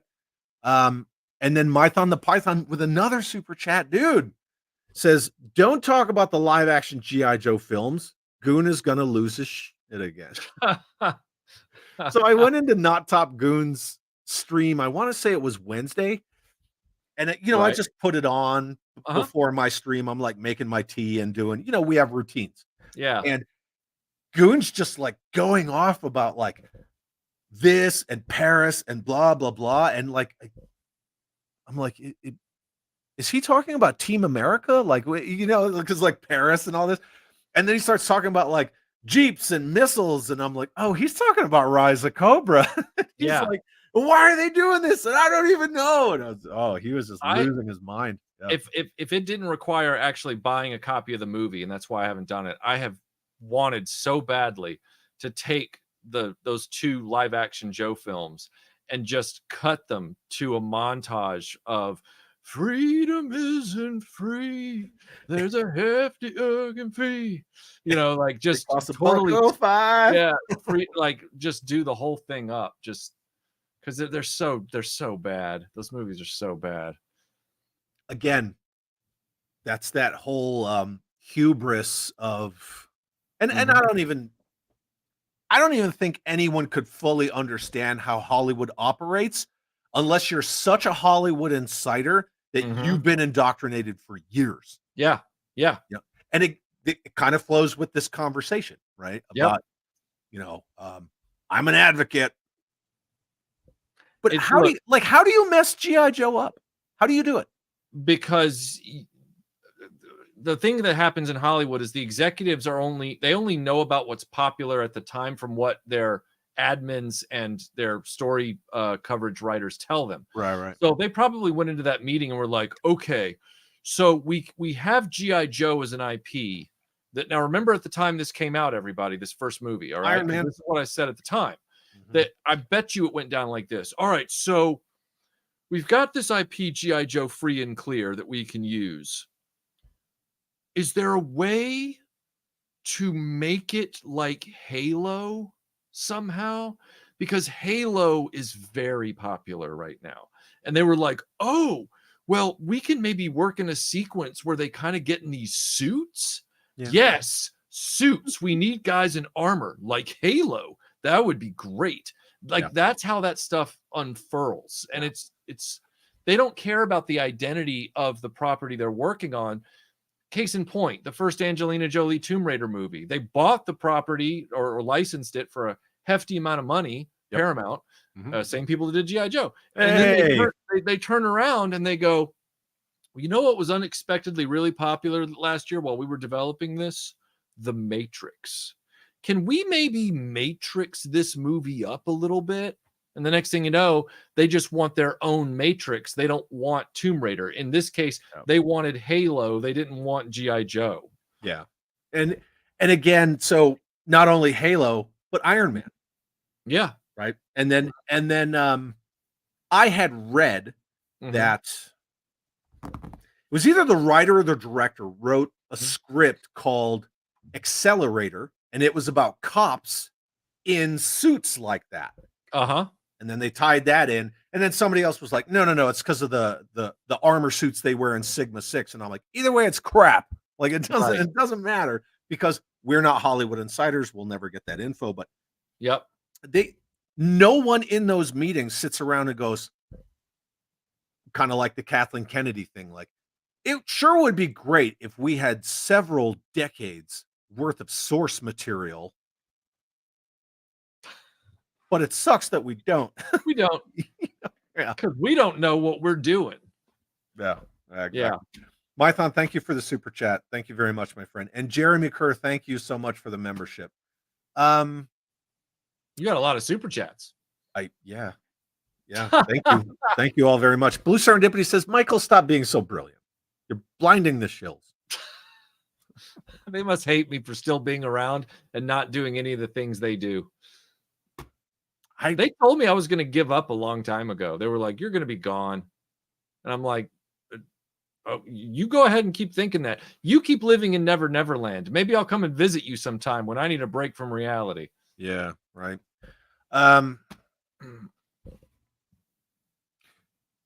This is kind of off topic. Do you think you're ever going to go back to Joe Fest? Okay. Hey, full disclosure, everybody. We're about to tell a memorable short story here on It's Chad that he might actually clip out into a shorter standalone video. It's going to be so salty. Yes.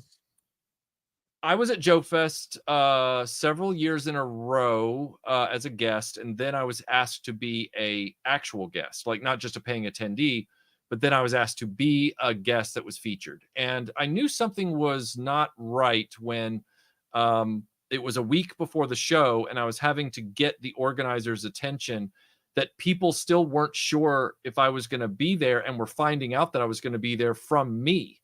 And Right. I went to the site and he was like, "Oh no, it's up there." And I'm like, "No, it's not."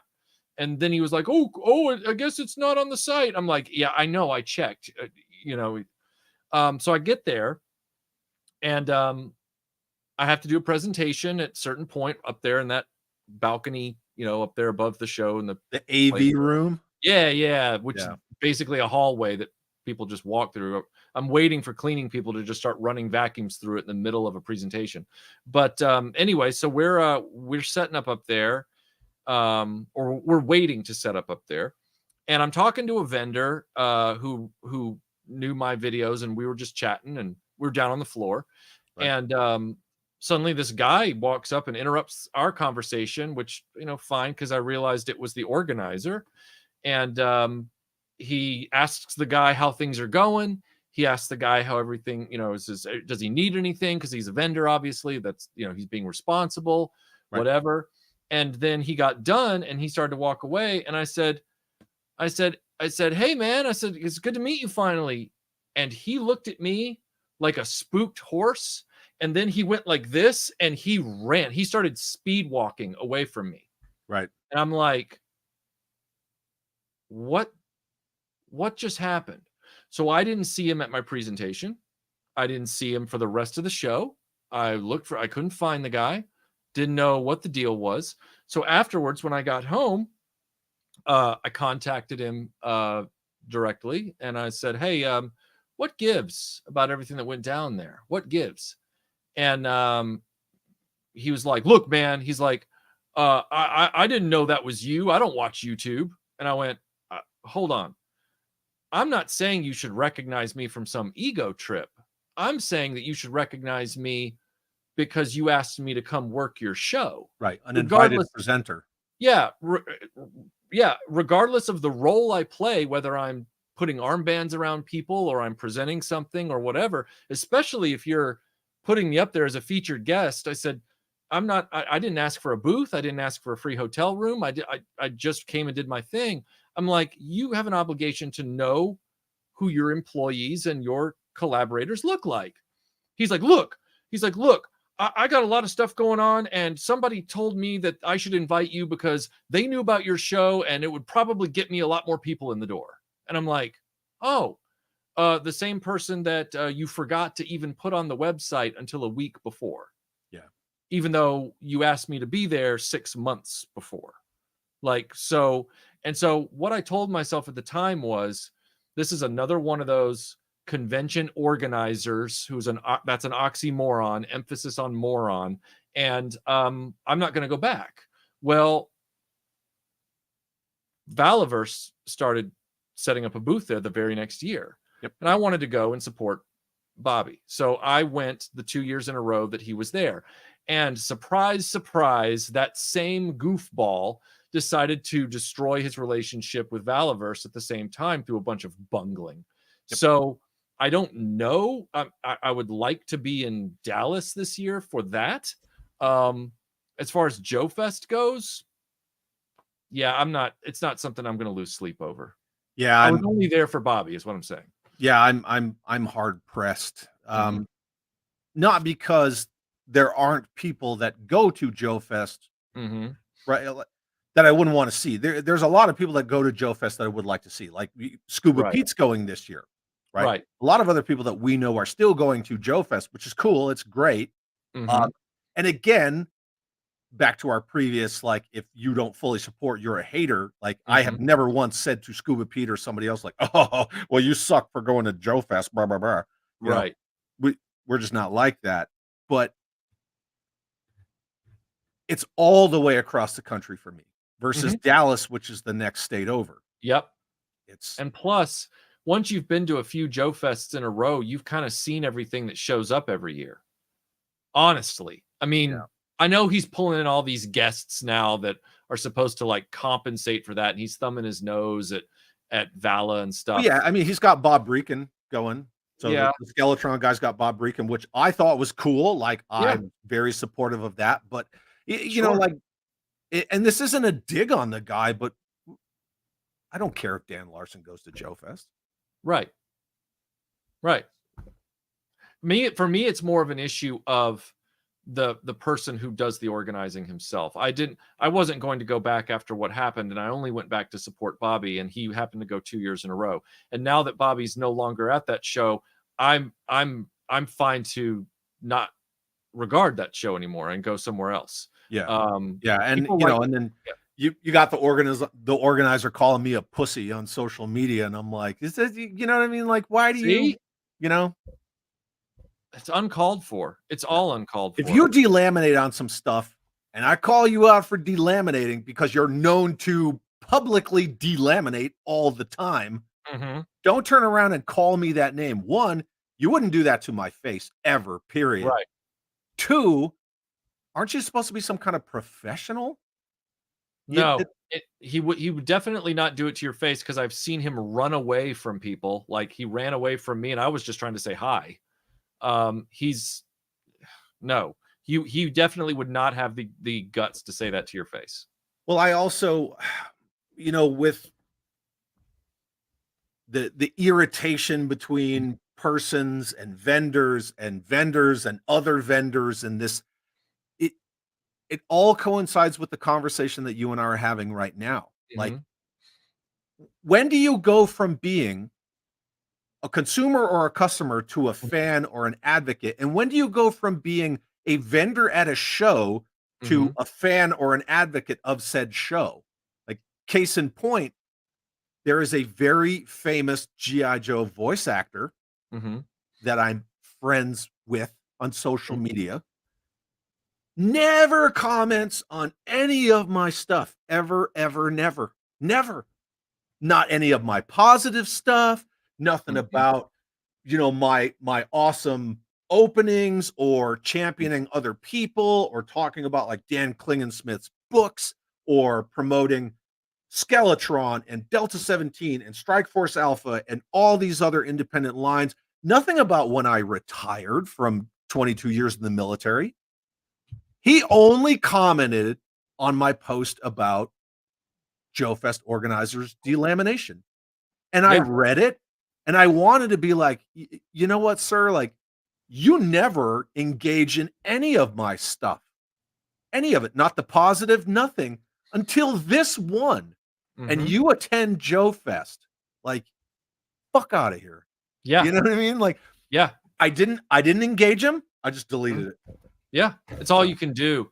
It's all you can do, because they're looking for attention. And I am guilty at times of, over the last 12 years, I have been guilty more than a few times of shouting them down or getting in there with them and throwing a few punches. Yeah, I've been drawn into. Yeah, sometimes it's satisfying. Sometimes it's that, but sometimes it's just like, wow, that was a waste of time. Yeah, it'll go either way. Yeah. But yeah, that doesn't surprise me at all. I'm sorry that's happening though. Yeah. I just wanted to ask you that since you and I were here, and you know, maybe some other people have opinions about that too. But I'm not gonna begrudge anybody else that we know who's friends of ours that go to that. You know, like Scuba Pete, for example. He's got reasons to go because he's meeting a bunch of people who are flying over the Atlantic, and they're all going to coordinate together and stuff. And I'm going to regret missing them at that show. But at the same time, between what happened to me and now what he did to his biggest vendor and biggest draw, I really am not going to go anymore, because it's like, wow, not only did you like wrong me, you like wrong somebody who's like a good friend and a good vendor in the independent toy community. A huge draw. He's a huge draw, and you did that over one vendor that was harassing him. Yeah, well, not only harassing him, but like the people that work that vendor, like, they're not nice people. No, Like, even when you try to make purchases for them, like, they're dicks. right. You know, and the cash only thing and the get out of here, like you're bothering them. Uh-huh. And yeah, that whole thing was inexcusable. And Absolutely. I'm not aiming a finger at one person. I'm just saying overarching, it was Mm-hmm. dumb. It was dumb, but the way that it was handled to you know, have a conversation with Bobby, Mm-hmm. with about I'm sure I'm not like announcing who killed JFK, but I mean, I've seen the conversation. I've seen it. Right. And to have that conversation and then immediately turn around and announce that Valaverse has decided not to come, like, Uh-huh. you just bold-faced lied. Yeah, you lied. You lied. Yeah, Yeah. Yeah. whatever, dude. You But know what? It always this is in moments like this, I'm always reminded of one of the opening scenes from Steve McQueen's last movie, The Hunter. And it's Steve McQueen in that movie plays a like a Texas, not ranger, but a bounty hunter. And he's always trying to find people who've bounced bail. And the bail bondsman he works with is Eli Wallach of Good, the Bad, and the Ugly fame.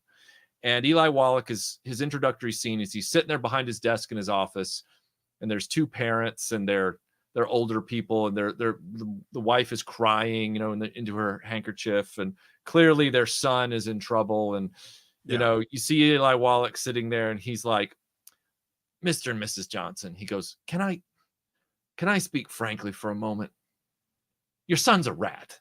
And like it's one of like the funniest scenes, but it's like it's what I think about with this. Is like people get so caught up in their feels and their, you know, oh, I'm gonna go and I'm gonna buy the toys, I'm gonna buy this and that. And it's like, hey, great, go, but don't get mad at me for the reasons I'm not going, okay? Because I've for better or worse, not by choice, I've seen the wizard behind the curtain. And in my estimation, and I'm not speaking for the It's Chad channel, I'm speaking for Retroblasting, all right? Come at me, bro. Is that Retroblasting does not endorse the it's like I've seen what's behind Joe Fest, and your son's a rat. That's the way I look at it. So yeah, I won't be missing it. I won't be going back. It's like the nephew in the first Godfather, right? Where he's like, Godfather, what do I do? He's like, you can act like a man, right? He just like hits him right in the face. Yes. Yeah. 49er Brian sends a $5 super chat. Thank you, Brian, for the super chat. I'm sorry you had to send the super chat to ask if you can ask a question. Throw your question in the chat, please, and we will grab it. Oh yeah, next time put the question in the super chat, because then, you know. Yeah, true. But yeah, by all means, man, absolutely, and we'll grab it. And then our good friend Ryan, who's also going to DFW, who told me, I don't know, until Bobby's like, are you going to DFW? And Ryan's like, yeah. I was like, what the hell, man? Anyway, Ryan sends a $5 super chat, and you'll laugh at this, says, but Michael, Ed was just running away to his not so local comic shop. That's very much a if you know, you know. Yeah. And yeah. We're just Thanks, Ryan. We're just gonna leave it at that. But yeah. Man,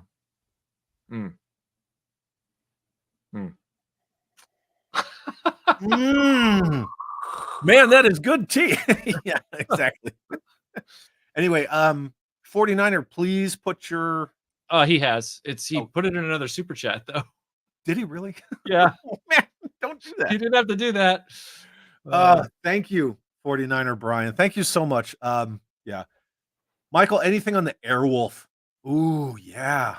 Kylie Minogue rules. What's that? Kylie rules. Oh, Kylie does rule. Kylie Minogue is the best. The only information that I have on the Airwolf at the moment is that there are the people who did the Kickstarters, which you got to remember, my video about that prototype came out like after the Kickstarter had ended by about 24 hours. I was late to this party. Yeah. So anything that was purchased on the website after the fact, you know, just directly because the Kickstarter had apparently already funded or whatever, he is currently processing all those Kickstarter prints right now for the Airwolf, and he got the from what I understand, he got the beta testers by and large to come back. A lot of the beta testers ended up like being flakes, and they didn't like give him information he needed. But my understanding is a number of the Kickstarter, like a good number of the Kickstarter Airwolves have already shipped, and more are on the way. My purchase is from the website order. I'll ping him and ask him where it is on everything. But from what I understand, everything's moving along. It's just he's a one-stop, one-man shop, and so he's doing it all himself. So, yeah. Well, 49er Brian, thank you for the 2 super chats, and I hope that answered your question. But yeah, I mean, look, more go to his Kickstarter page, because the Kickstarter page is still up, and that's where you can get in direct touch with him. Right. Go there and send him messages. Like, I am not affiliated with this project. As a matter of fact, the only YouTuber that actually covered the Kickstarter was Michael Mercy. And then when like 3 people got angry about a delay, Michael Mercy like deleted the video. And so I'm now the target for all this. When I didn't promote the Kickstarter, I was a paying customer. But I saw your video, so that makes you accountable. That makes me accountable. It's like, no, hey, the next, did you blame you're not blaming anybody, 49er Brian, but it is a funny phenomenon. Did any YouTuber get blamed for the Sentinel not having knee joints, even though tons of YouTube channels let people know it was coming out? Like, did I get blamed for the Marauder Vietnam? Yeah, no, no, you didn't. Where the fuck are those? Yeah, it's such a double standard. But no, go to the Kickstarter page if you want to send a message to him. That would be the best place to do it. 49er Brian, hopefully that answers your question. But yeah, like Michael said, Kickstarter holds those people accountable. So they have to communicate so often and all that stuff. So yeah, by all means.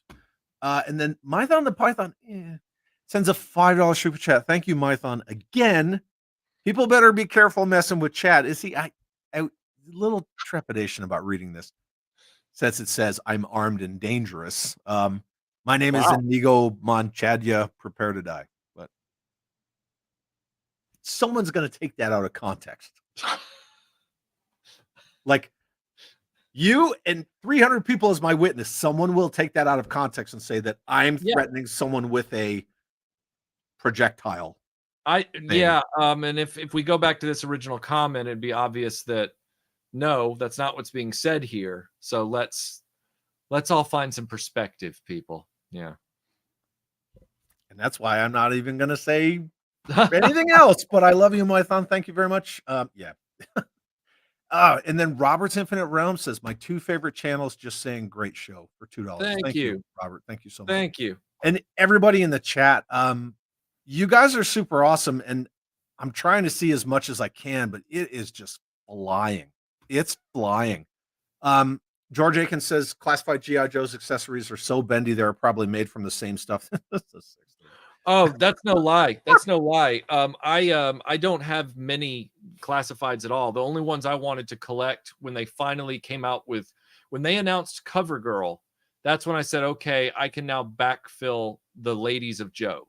So I just wanted the Ladies of G.I. Joe, both Cobra and Joe, and I wanted, meaning the classic ones, and then I wanted what I call the Vietnam trio. I wanted Stalker, Snake Eyes, and Storm Shadow. Those were like the 3 bros from the comic that I wanted. Yep. And so I recently got Shooter from the classified range, because she's, in my estimation, she's the 13th Joe that got covered up on the monitor or whatever. Yeah. And that sniper rifle, that barrel, I mean, it's just burp, burp, like it's just. Oh yeah. When they did the toy photography, and granted, a lot of their toy photography is good. So that I just said something positive, but when they did the toy photography of Mutt and Junkyard, and he's holding the M16 up like this, and he has his hand on the dog's head. And the magazine's on the ground. I'm like, okay, well, maybe that's intentional. Like he's doing a tactical reload and he just dumped it.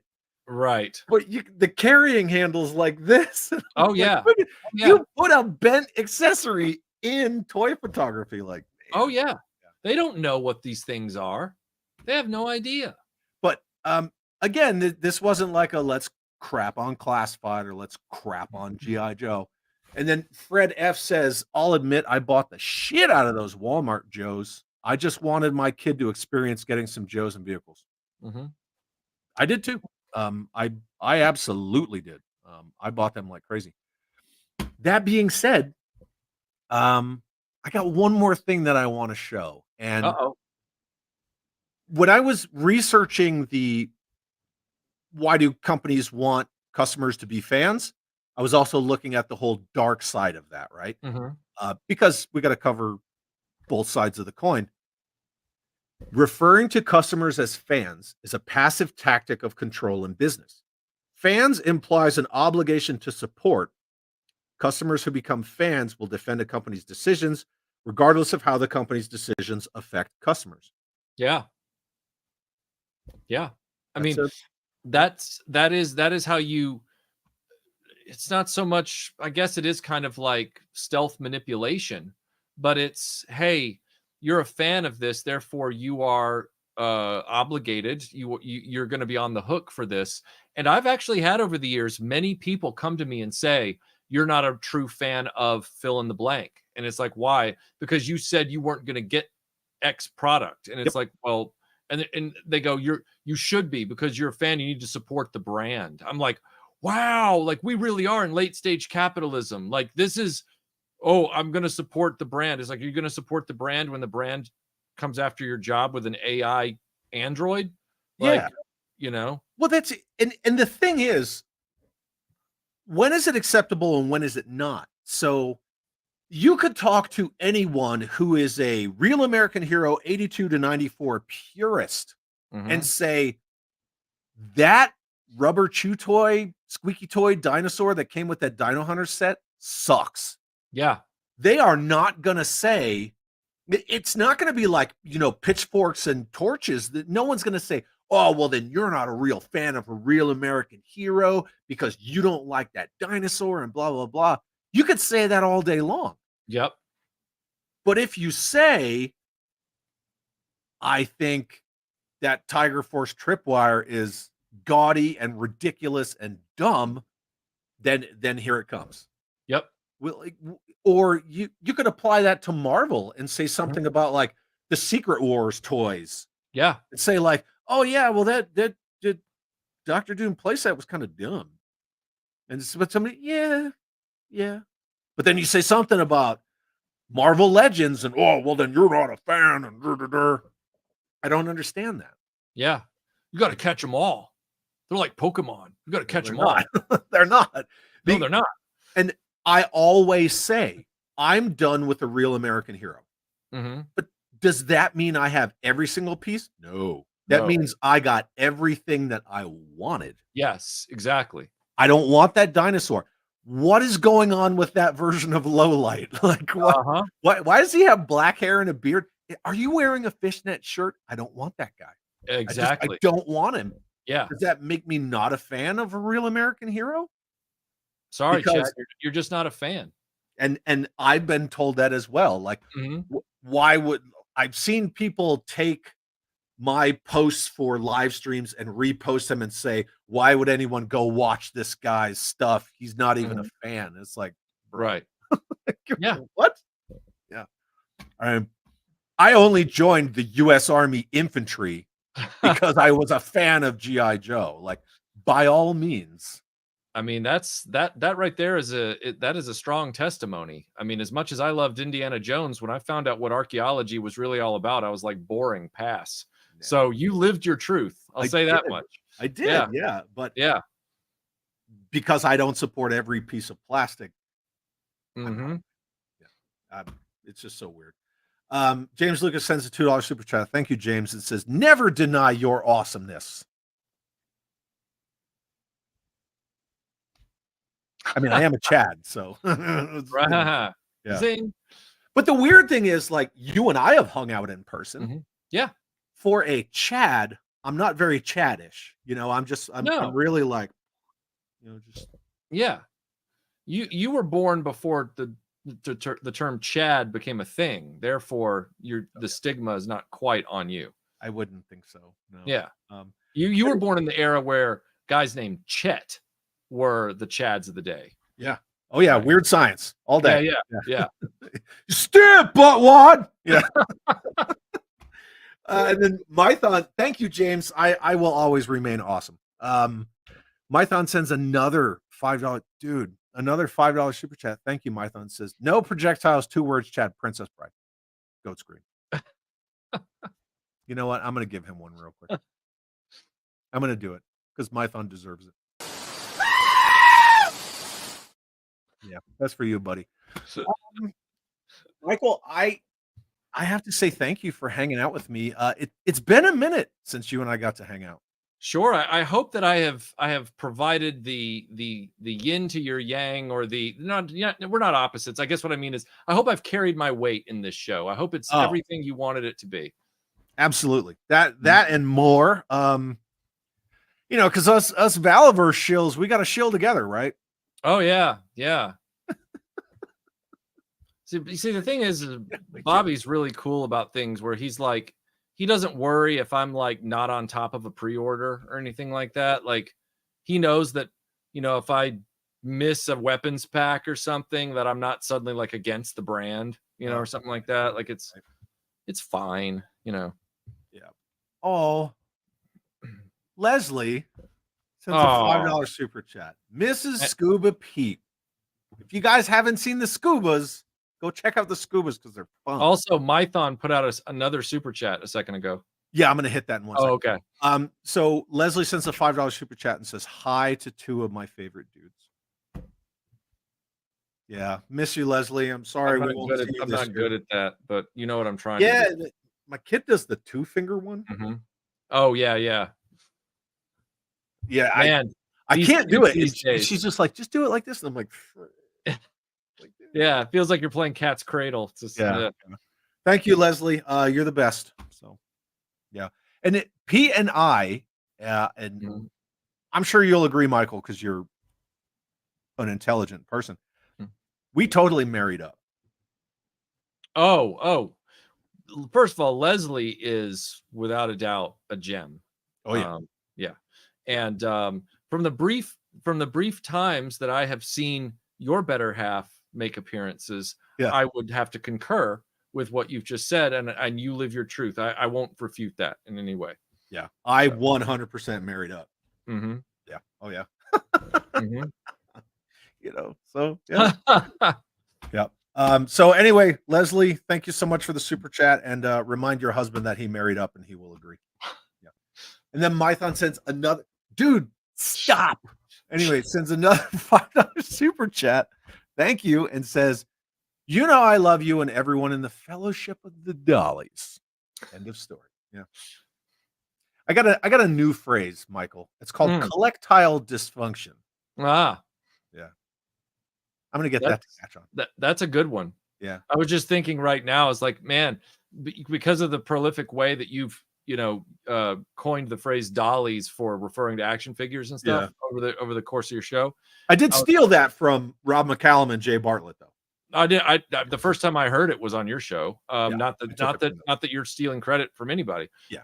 But I was just thinking about it. One of the big tools in filmmaking is called a dolly track. Right. I was just thinking to myself, I was like, oh, that'd be kind of a funny like sub show of a channel for toys called Dolly's Track or Dolly's Tracking, where it's like, yeah. But anyway, that my brain is just wandering. So, ironically, I guess unironically, but Will from Wilhelm Toy and Hobby is going to send me a bunch of G-scale track for my.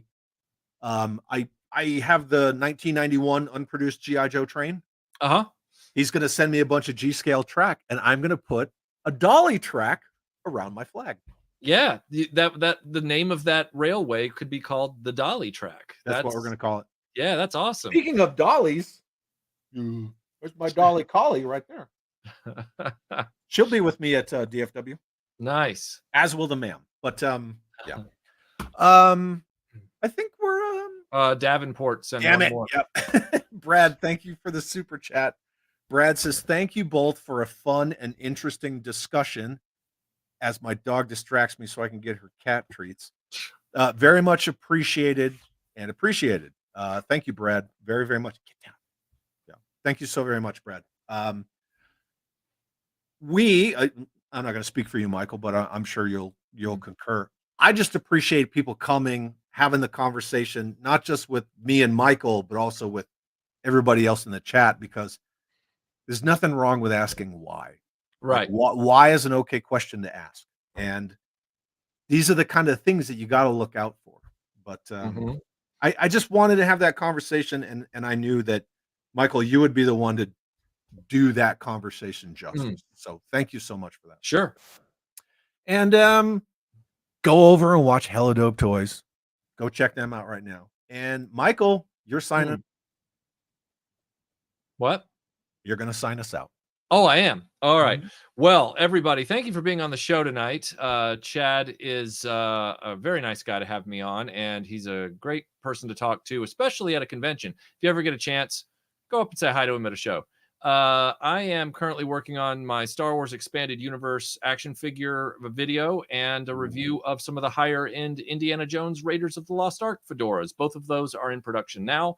I'm over at Retroblasting on YouTube, Instagram, Twitter, Facebook. It's all Retroblasting, all one word. And thank you to It's Chad for having me on the show tonight.